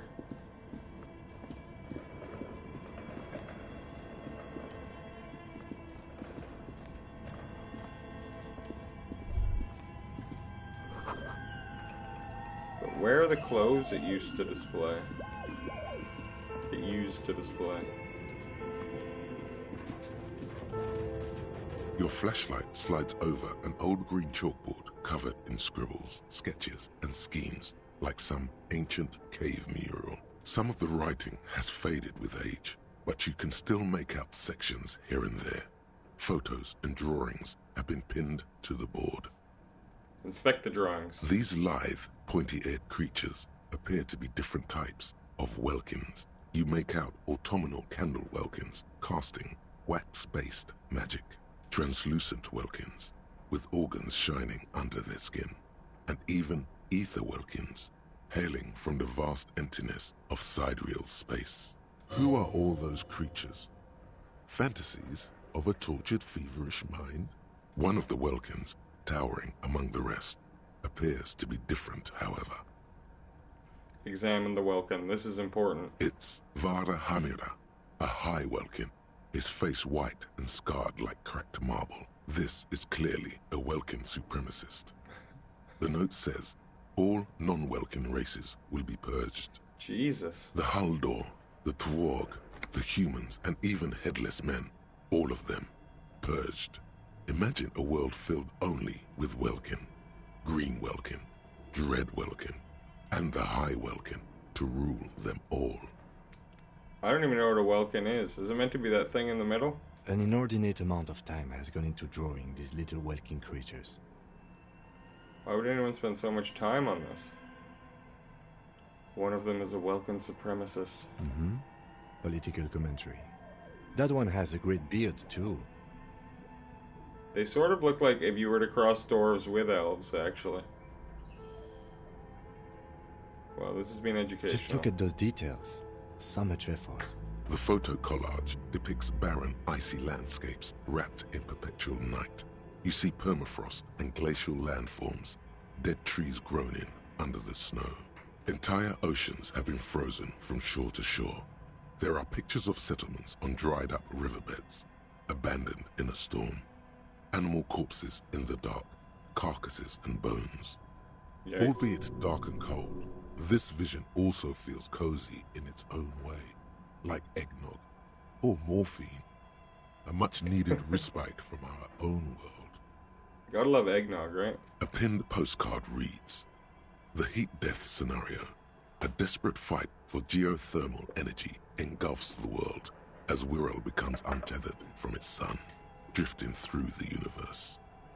Inspect the schedule. This is a monthly calendar from the year 50. Cryptic words like sprint, daily minimi, and GPI span the marker-drawn grid. The grand scheme of production and money. It looks a bit like an academic calendar, only much more brutal. Brutal. What happened? As time goes on, the numbers in the boxes grow rarer and rarer. The board becomes an empty snowfield in the final days. Only failure and regret dwell in this region. Looks like they didn't make it. A note in the bottom left corner of the chalkboard says, "See the prod schedule filament for details." Ooh, that's the thing I have. What do the notes say? The handwriting is only partly legible, but you can still make out 3 slogans: "Call in, tune out," "Wirral untethered," and "Heat death of the universe." The world is untethered for anyone living The in the full UK. text reads, "Heat death of the universe is the new black." Another note says, "The biggest advancement in role-playing systems since the 30s. Outside, a cold wind wraps the building in its bosom. Snowflakes in the wind. An old woman passes what the locals call the doomed commercial area. She tries hard not to look at the bookstore windows. It's unwise." Oh, is this the doomed commercial area, like I'm technically in? I thought it was just sort of the entire area, but is it the bookstore and the area in the back? This appears to be some kind of machine with a cube-shaped heart and a wired framework. The keyboard has a rectangular on-off button. A piece of paper still hangs from the printer. Okay. A radio computer. Just sitting here without anyone inside. There we go. What he means is that these things cost money. Why would anyone just leave it behind? This is the Ream Civic radio computer, model RC5120. Turn it The on. machine lights up like some prehistoric animal stirring from its slumber, revealing fluorescent play and print keys on the keyboard. The hatch on the machine's central compartment is wide open. I got that cube earlier. It's empty. I'm like sure a I can put it beehive in here. without its brood. Some cables have been left dangling, disconnected. The filament you have would fit perfectly inside the compartment. Insert. Like a smooth drawer, the filament slides into place. On the keyboard, the play key starts blinking. Play it. A bar of fabric right above the keyboard starts producing a soft hum. The sound of static seeps through the machine's planar magnetic driver. Oh no. It was already glowing and now it's also making a sound. It's probably some alien CO-like technology. The static gets louder, slowly filling up the abandoned hall, until a voice speaks out, crackling and old, cutting into the air. Oh. Good afternoon. Fortress accident en rue de Saint-Ghislaine. This is East Insulindian Repeater Station 1. That's sort of underwhelming. Please repeat. Is this the production schedule? What's the production schedule? Am I talking to this person? The filament you have inserted into the reader. Right. That was a question. Have you inserted it into the core? Yes. Good. Please repeat the password. Fuck. You should ask her for a hint. I'm the police. I am contractually obliged to protect the privacy of the filament holder for stress accident without filing a will. I'm afraid we are not doing that, unless we want to wait for a month. Now, can you please repeat the password? Fuck. Give me a hint. No. Okay. Received. I will register this login attempt. That sounds bad. A login attempt. Something a criminal would do. Don't worry. Passwords have a way of turning up sooner or later. I was thinking the same thing, reaction speed. Fortress accident. Is there anything else I can do for you? Thank you. Tiles on the cube are still smoldering. Cast. Okay. I gotta find that password and come back here. I love it though. This whole area has provided me with hours of entertainment. To be honest, I'm more waiting for around 9 p.m. game time when I can go talk to the guy, the smoker, on the balcony. That's been stuck in my head this whole time. Was I in here already? Sorry. Easy to get lost.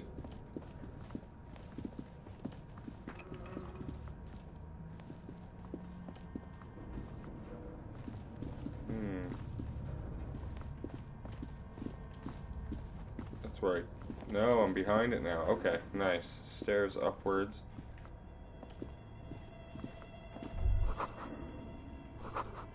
Floorboards creak. Shoes in a puddle of melting snow. So I'm gonna come back here, but I feel like I might have just missed something back here. Yeah, there it is. This door. Oh, geez, it's an exit?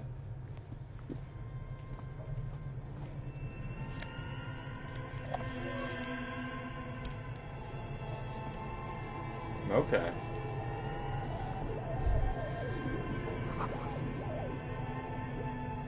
The wind howls from the coal chute above.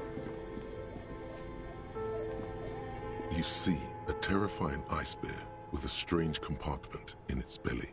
The door is covered in frost, and the bear's eyes are glowing red. This is bizarre, this bear fridge. This ice bear is a hyper-carnivore. Be careful. Who wouldn't want one of those in their house? Let's be honest. The lieutenant doesn't answer. His eyes are glued to the animal. A sharp slice of light shines out from its mysterious belly door. A gust of freezing cold air rushes to greet you. You hear a low grumble as the bear regulates itself. This is the inside of a refrigerator. The lieutenant takes a peek inside. His hand has found the holster of his gun. Relax, Kim. It's a fridge. Of course. Just a giant ice bear-shaped fridge. Let's take a look inside. The shelves are empty. All you see are crumpled ice cream wrappers with the brand name, Revachol Ice City. A handwritten note has been attached to the door. The fridge is huge. Take the note from the door. You pocket the note and the little fridge magnets keeping it on the door. Oh, and I keep the magnets. Nice. What is this doing here? Good question. It looks like an ice cream fridge. Somewhere in the past, it's summer. 5-year-old Fifette lets go of her mother's hand. Change jingling in her pockets as she hops towards the ice cream stand right across the plaza. So they tried to sell ice cream from the hypercarnivore. I know. What an unfortunate marketing choice. What is even worse, the bear is still costing them money to this day. Yeah. The who's fridge paying buzzes for this? with energy. The electricity bill on this thing must be catastrophic. Alright. What is this thing? A thick layer of coal dust covers the furnace, coloring it pitch black. Looks like it. Looks like an old central furnace used to heat the building. It's connected to the chimney. He opens the door and gingerly peeks inside. No one has used it in ages. No signs of any recent fire. I'll look It's inside. dark and grimy here. In the darkness you can hear chatter. It's coming from above. A voice, or several voices, talking to each other. Near the smoke chamber, upstairs. The echo is so prominent, it's impossible to discern what the voices are saying, or what's producing them. What are you doing? I'm not sure, Kim. I can hear someone talking upstairs. Really? We should investigate, see if someone's upstairs. I'm gonna kick it. A hollow ring echoes through the furnace. Your toe hurts. Looks like it. No one has used it in ages. I'll get the health going. Bent metal. Broken glass. Your path lies strewn with the broken forms of everyday objects. You are the destroyer, the bane of inanimate matter. Yeah, I rip shit apart. Kudos. Anti-object task force. Is that just from destroying shit or hitting shit? I might look into getting that done later. The wall collapsed. It's inaccessible now. Is there anything else over here? I'm gonna check upstairs, see that other path I saw. Didn't read the note on the door. Scribbled across the notebook, developers of the most advanced RPG in the universe. That sounds pretty cool. I'm, as an RPG game player myself, I like this RPG a lot. An iron safety curtain curves before your eyes, folded like a bellows. It covers half the room, blocking the way into a colossal industrial chimney. What an odd thing to do.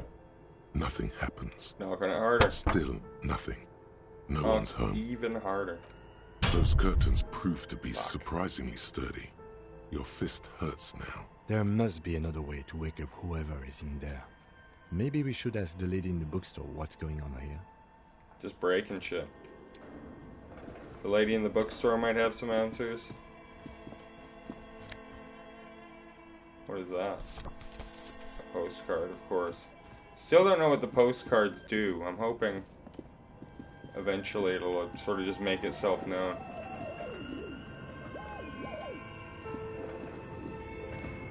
Or if they do anything. Right, out of my way, Cam. Christ. Oh, maybe he's going the right way. Alright, let's go talk to the bookstore lady, see if she'll give us a key or something.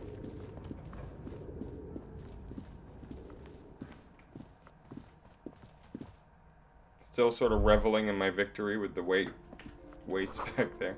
No sane person would ever put their head in such a machine. What machine?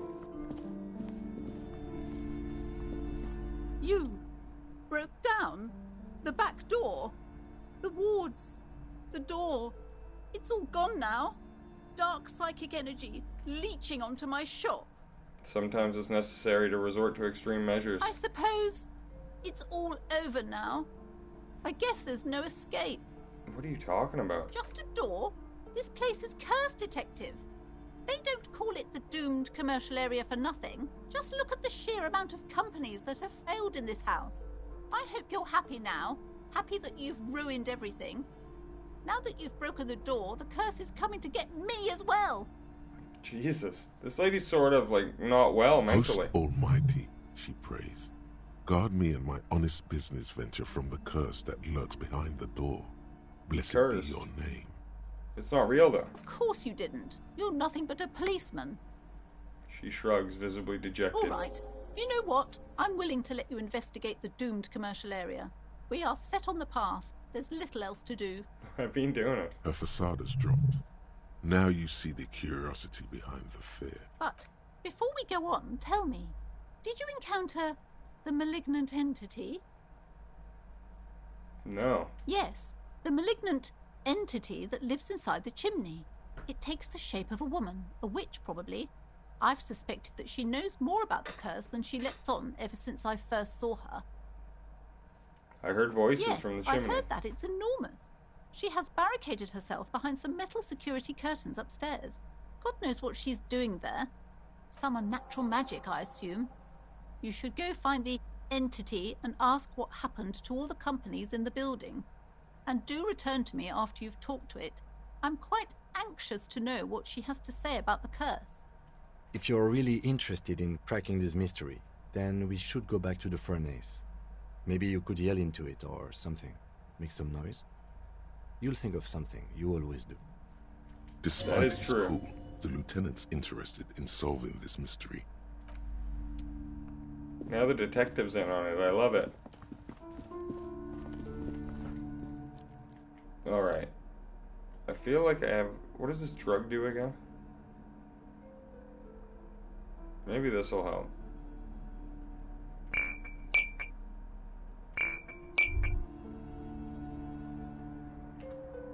Whoa.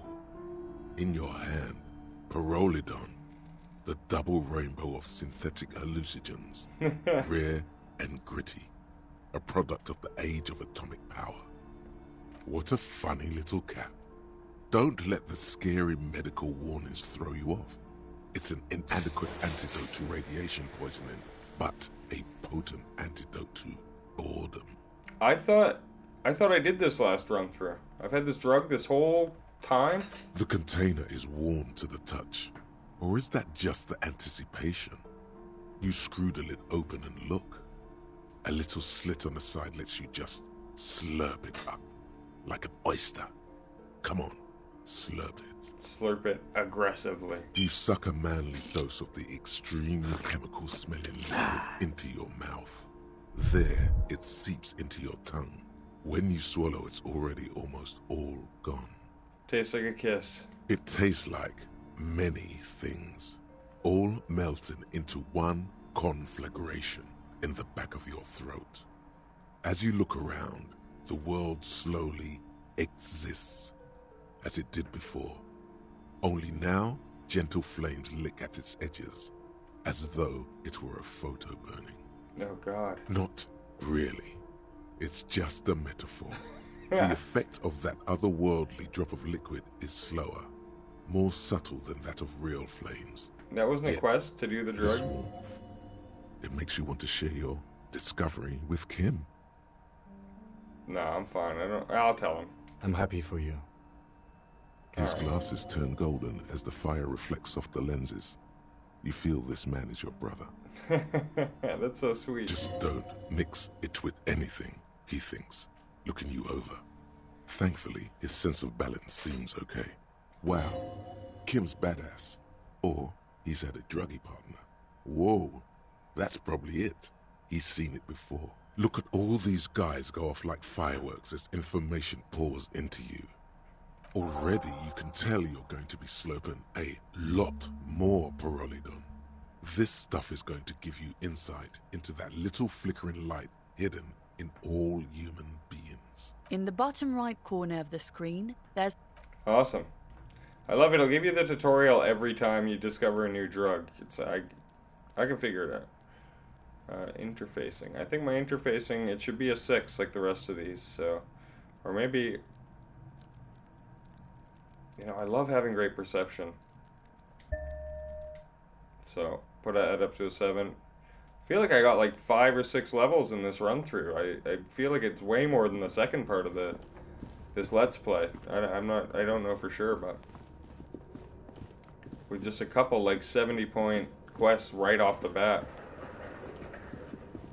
Splitting drugs with Kuno and dealing with the Hardies.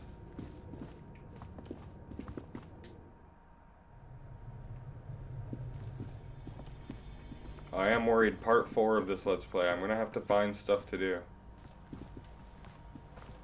Because time goes a lot slower in this game than I remember.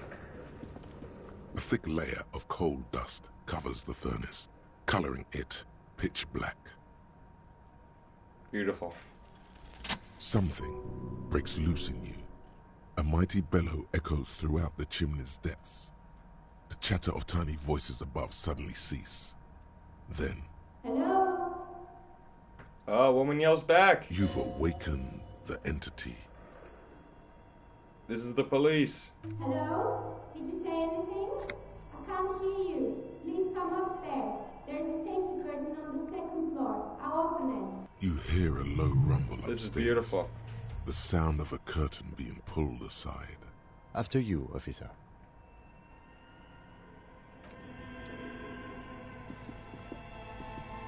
This feels like a great way to wrap up a YouTube video, I gotta say.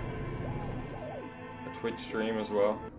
Not to pat myself on the back too hard, but I feel it's all culminating with talking to the spirit of this place. Wide open. There's a tray full of dice. Colorful polyhedral dice. Hundreds of them. The candy dispenser has been repurposed to contain thousands of dice. I guess she's a dice maker, fellas. Hello, I'm Nia. Nia, a bird-like woman sits on the throne of tools with an emerald light shining through her hair. Did you try knocking on my window? I must have missed you. I've been listening to my Milius. So what kind of die are you looking for? Could this be the malicious entity? Perhaps it's wise to go along with this masquerade for now. She doesn't She's seem got too a direct malicious. view to the backyard. You should interrogate her about the lynching. Why are you asking me about the dice? You must have been confused with something else. I didn't knock on your window. Then how did you get inside? By the south entrance? You know what? It doesn't even matter. What matters is that you're finally here. Let's talk dice. Did you Why- have something specific in mind? Why are you asking about dice? I'm a novelty dice maker. Tell me the name of your role-playing system and I'll make the die you need. That's why you're here, yes? That's a pretty cool job. As she speaks, her bone-like fingers fiddle with a ring. Her bones light, but her hands strong. No, I'm here for answers. Answers? How strange. These days people only come to me for dice and role-playing games. I'm not sure how helpful I'll be, but go ahead and ask. This person means you, or no one else, absolutely no harm. She will answer freely and honestly. What do you know about the man lynched? Nothing really. I didn't know him. Who cares about the dead body? We might be dealing with a malignant entity here. The lieutenant looks at his notebook. Then, the woman under the large window. Your window looks directly onto the courtyard. You're saying you didn't see or hear anything unusual last Sunday evening? There you I'm sorry, detective, but as you know, I usually have my headphones on when I'm working. It shuts out most of the daily ruckus behind my window. Well, there's always something going on in the Whirling's backyard. She tries to come up with an example. During daytime, there are usually those kids. And lately, I've been seeing a lot of drunk workers hanging about. Must be because of the strike. But I never saw anyone during that fateful Sunday night, I'm afraid.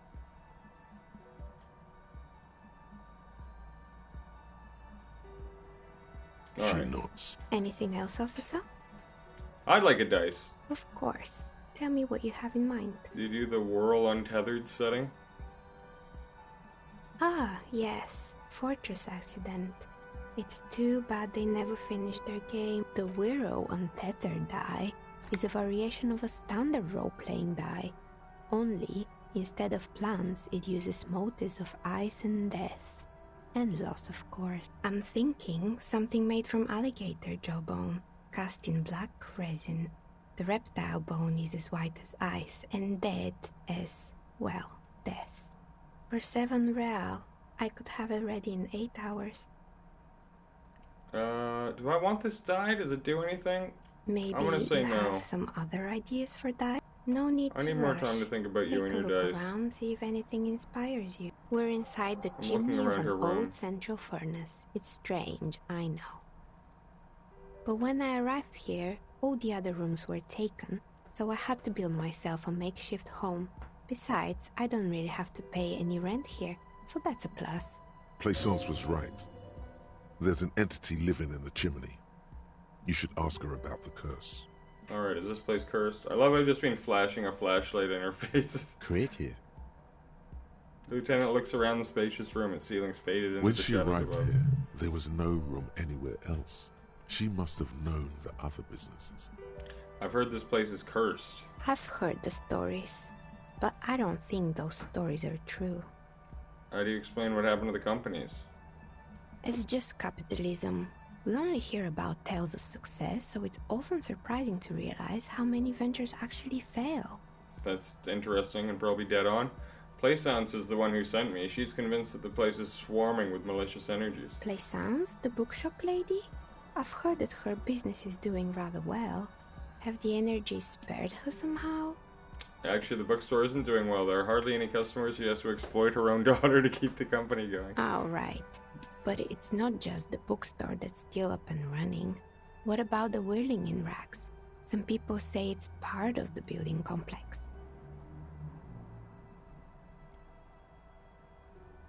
Yeah, that's true. The whirling doesn't look cursed. And then there is me. She's got too much to do. I've been here for 14 years, selling novelty dice to role-playing enthusiasts.